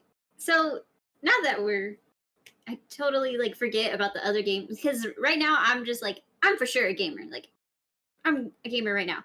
But back then, when I had my PlayStation 2, and I think the Black Eyed Peas, I don't know what their album was, but it had like the green robot album. That Boom album Boom came Pow. out. Yeah, Boom Boom Pow. Like, I don't know. my mom put it on my iPod, and she's like, here's the Black Eyed Peas album. And I also had Lego Star Wars, and all together, just like, that's total nostalgia. And I would just play it with the Black Eyed Peas, and I would just go ham on Legos, and I would play it non-stop. So the I, fact that somebody, sorry, That I think you're album's thinking called of The End. Yeah, the end. It had Rock That Body, I'm a Bee, I Got a Feeling, Meet Me Halfway, and Boom Boom Pow. That album had bangers on bangers on bangers. Wow. That was an incredible album. By the way, Meet Me Halfway is one of the greatest songs of our generation. Don't at me. Meet me halfway. Wait, Beautiful. I can't do that. Beautiful. My Amazon overlords will not be pleased. They will not. Yeah. We'll get TOS out of here. Personal opinion, I think that the Lego games are some of the single greatest games to have released in our lifetime. Outside of the Lego Hobbit, I think every single other one has been good. And it is criminal that to this point, Lego Marvel Avengers is the single greatest Marvel game that has come out since Ultimate Alliance. It's just wrong. But it's true. Game was stellar. They're so good. The Lego games are fantastic, all of them. Were there any other questions that we missed? My problem is I want to appreciate what I say and do, but I would hate to be known to a big group of people. Do you mean in reference to streaming specifically, or just in general? Kinasu, if you don't mind us asking. Yeah, that was a super good album. I've been listening to Daft Punk playing Enter the Gungeon. Yeah, that's a vibe right there for sure. Gotta get that. Oh, careful, Amazon. They're after us. They're on the chase. Meet me, boom, get that, pal. DMC that. All right, so any other form of content or games you guys want to explore? We'll start with you on this one, Olivia. Any idea if there's anything else you'd be willing to branch out into, or? Smite. Smite? You want to play Smite? Uh-huh. You should play it. It's really hard to get into, but you should play it. I'm a challenge accepted. All right, awesome. Like I said. Awesome. Yeah, download it. It's free. So, and the God Pack is on sale right now for $15, and it'll give you all the characters in the game that have ever existed and all the future ones. So, if you're going to get into it right now and buy it now. So, just a heads up. Just a heads up. Perfect. What about you, Devin? I want to cook. Really? I want to make mac and cheese on camera. Oh yeah. That's my goal.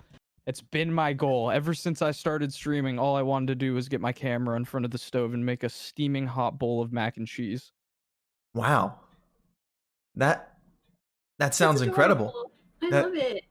That honestly sounds amazing. I would watch you make mac and cheese. Maybe bake some brownies. Just Ooh, cookies. Just promise you'll only wear an apron and I'm there. But out. Either way, Devin cooking stream needs to happen. Yes. Vince, like, streaming sounds so fun, and I'd want to share my artwork and my humor and everything. But I also would feel so anxious if I had over 30 watchers. For sure. I mean, the anxiety is definitely a thing. I think that's something that's real for a lot of people. I mean, especially people who, a lot of the people who you don't see who use a cam on stream and stuff like that, probably share a lot of similar sentiments. I mean, like, it's kind of funny because I'm sure that I'm gonna take this one personally, like, but when people come into my stream, I feel like most of them probably wouldn't guess that I get nervous when people are in there in general, or being in front of a camera or anything like that. But like, I get so nervous being in front of a camera. Like, I don't like to take selfies at all. Like, I hate it. I don't think I'm photogenic at all. Like, I can't stand it. It's just like self-consciousness, like, it's a weight. It really is, you know? And like, I get on there every day and I'm like, man, like, I don't even know if I should start up stream today. Is anybody going to come? You know what I mean? Like, and I have those thoughts. And I mean, you guys, you might look at my stream and be like, you know, well, how could he even think that for a second there? But that's reality. You know, these are thoughts that everybody goes through. And like, I think it's the type of thing where you will have no idea whether or not you have an affinity for this until you actually step out and do it. You just won't. And they say it's as easy as clicking the go live button, and it's not, and it never will be. There's always going to be more weight to it than that. Always, no matter what you do. Fake advice. So I think that realistically, you have to kind of decide for yourself how comfortable you are with showing people you and yourself and putting your stuff out there and, you know, being honestly judged by the world.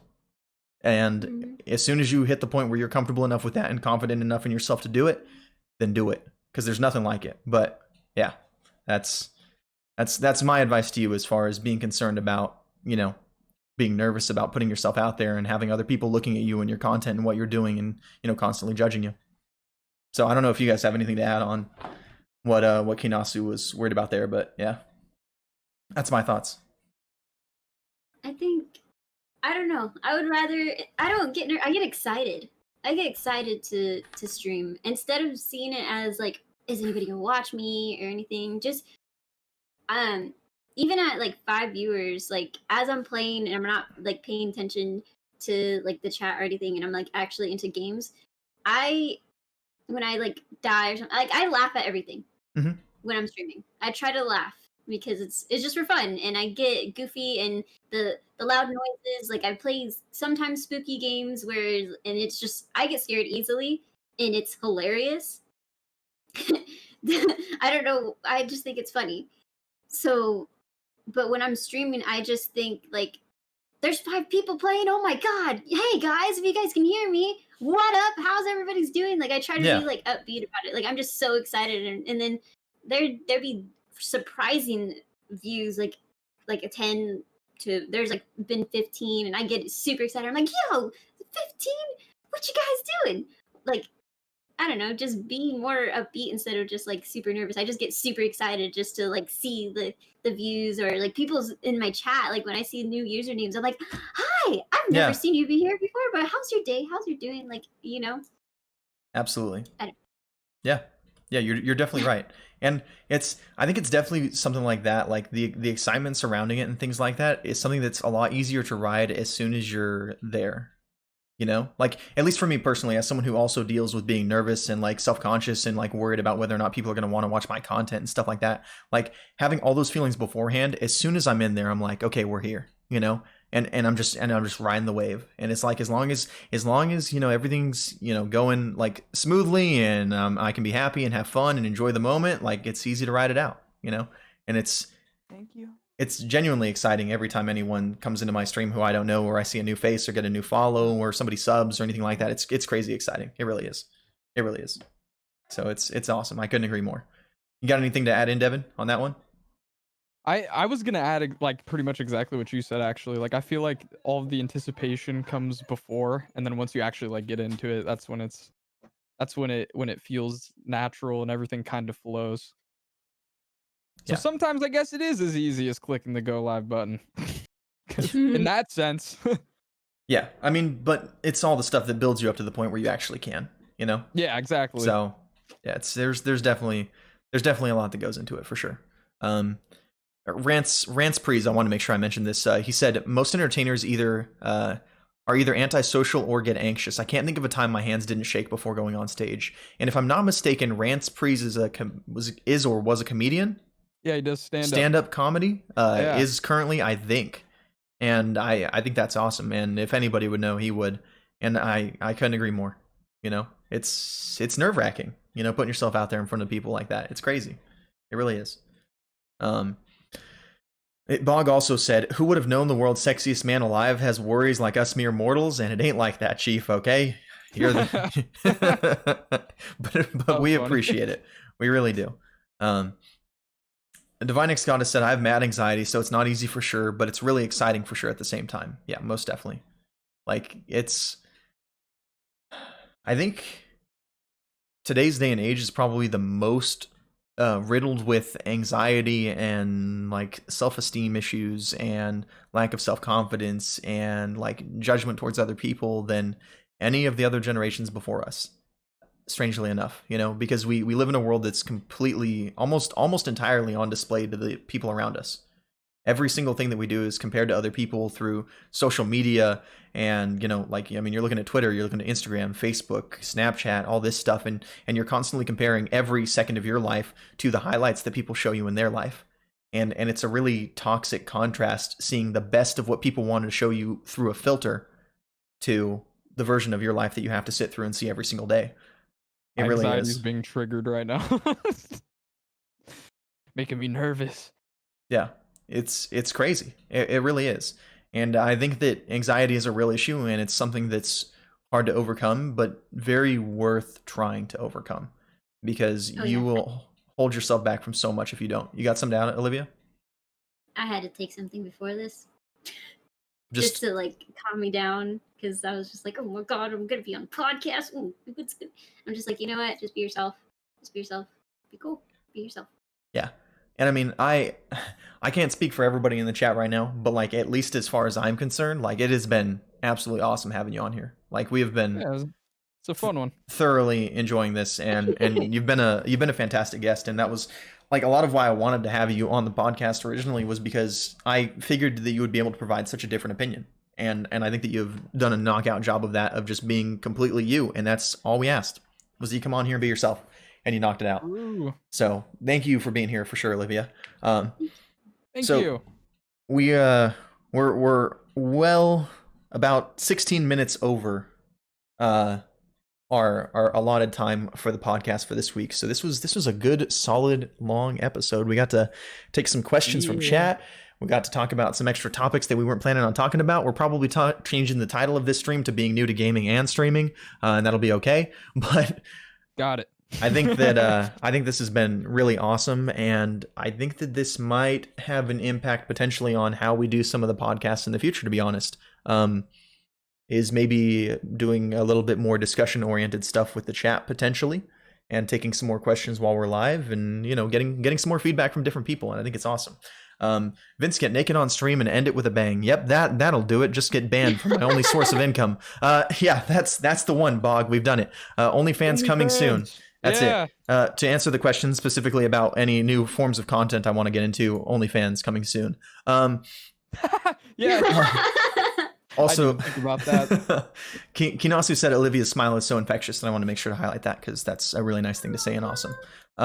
Will you ever stream a Lego game? Better say yes. If the opportunity presents itself, absolutely. Potentially during a 12 or 24-hour stream if I end up doing one of those at some point, King Lucas. I wouldn't mind doing it during one of those just as something, fun and different to do, because why not? 24 hours. And they said Devin is a MF cutie. Done. Perfect.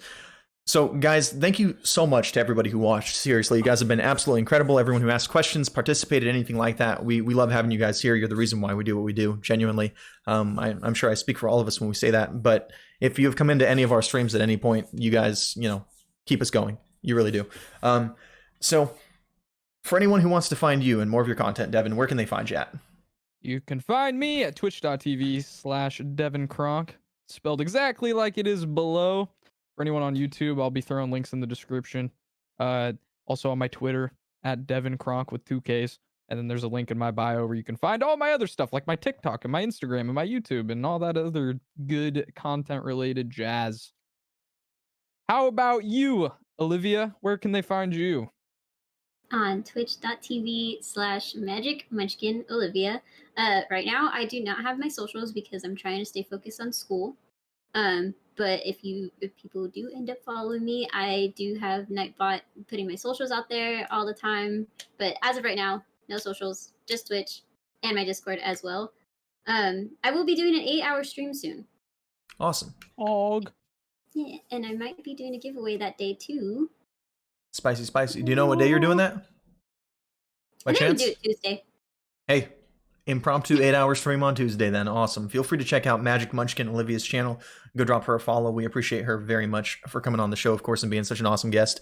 And for anyone who doesn't already know or isn't already following my channel, I'm Just Vince. You can find me on twitch.tv/JustVince. You can find me on Twitter at Vince0094 and on Twitch, Just Vince on TikTok in the event that I decide to upload more TikTok content. But we love you guys so much. We appreciate every single one of you. For anyone who wants to, send us an email right there to our email link that should be popping up thanks to Nightbot. There it is, gamingtonic1@gmail.com.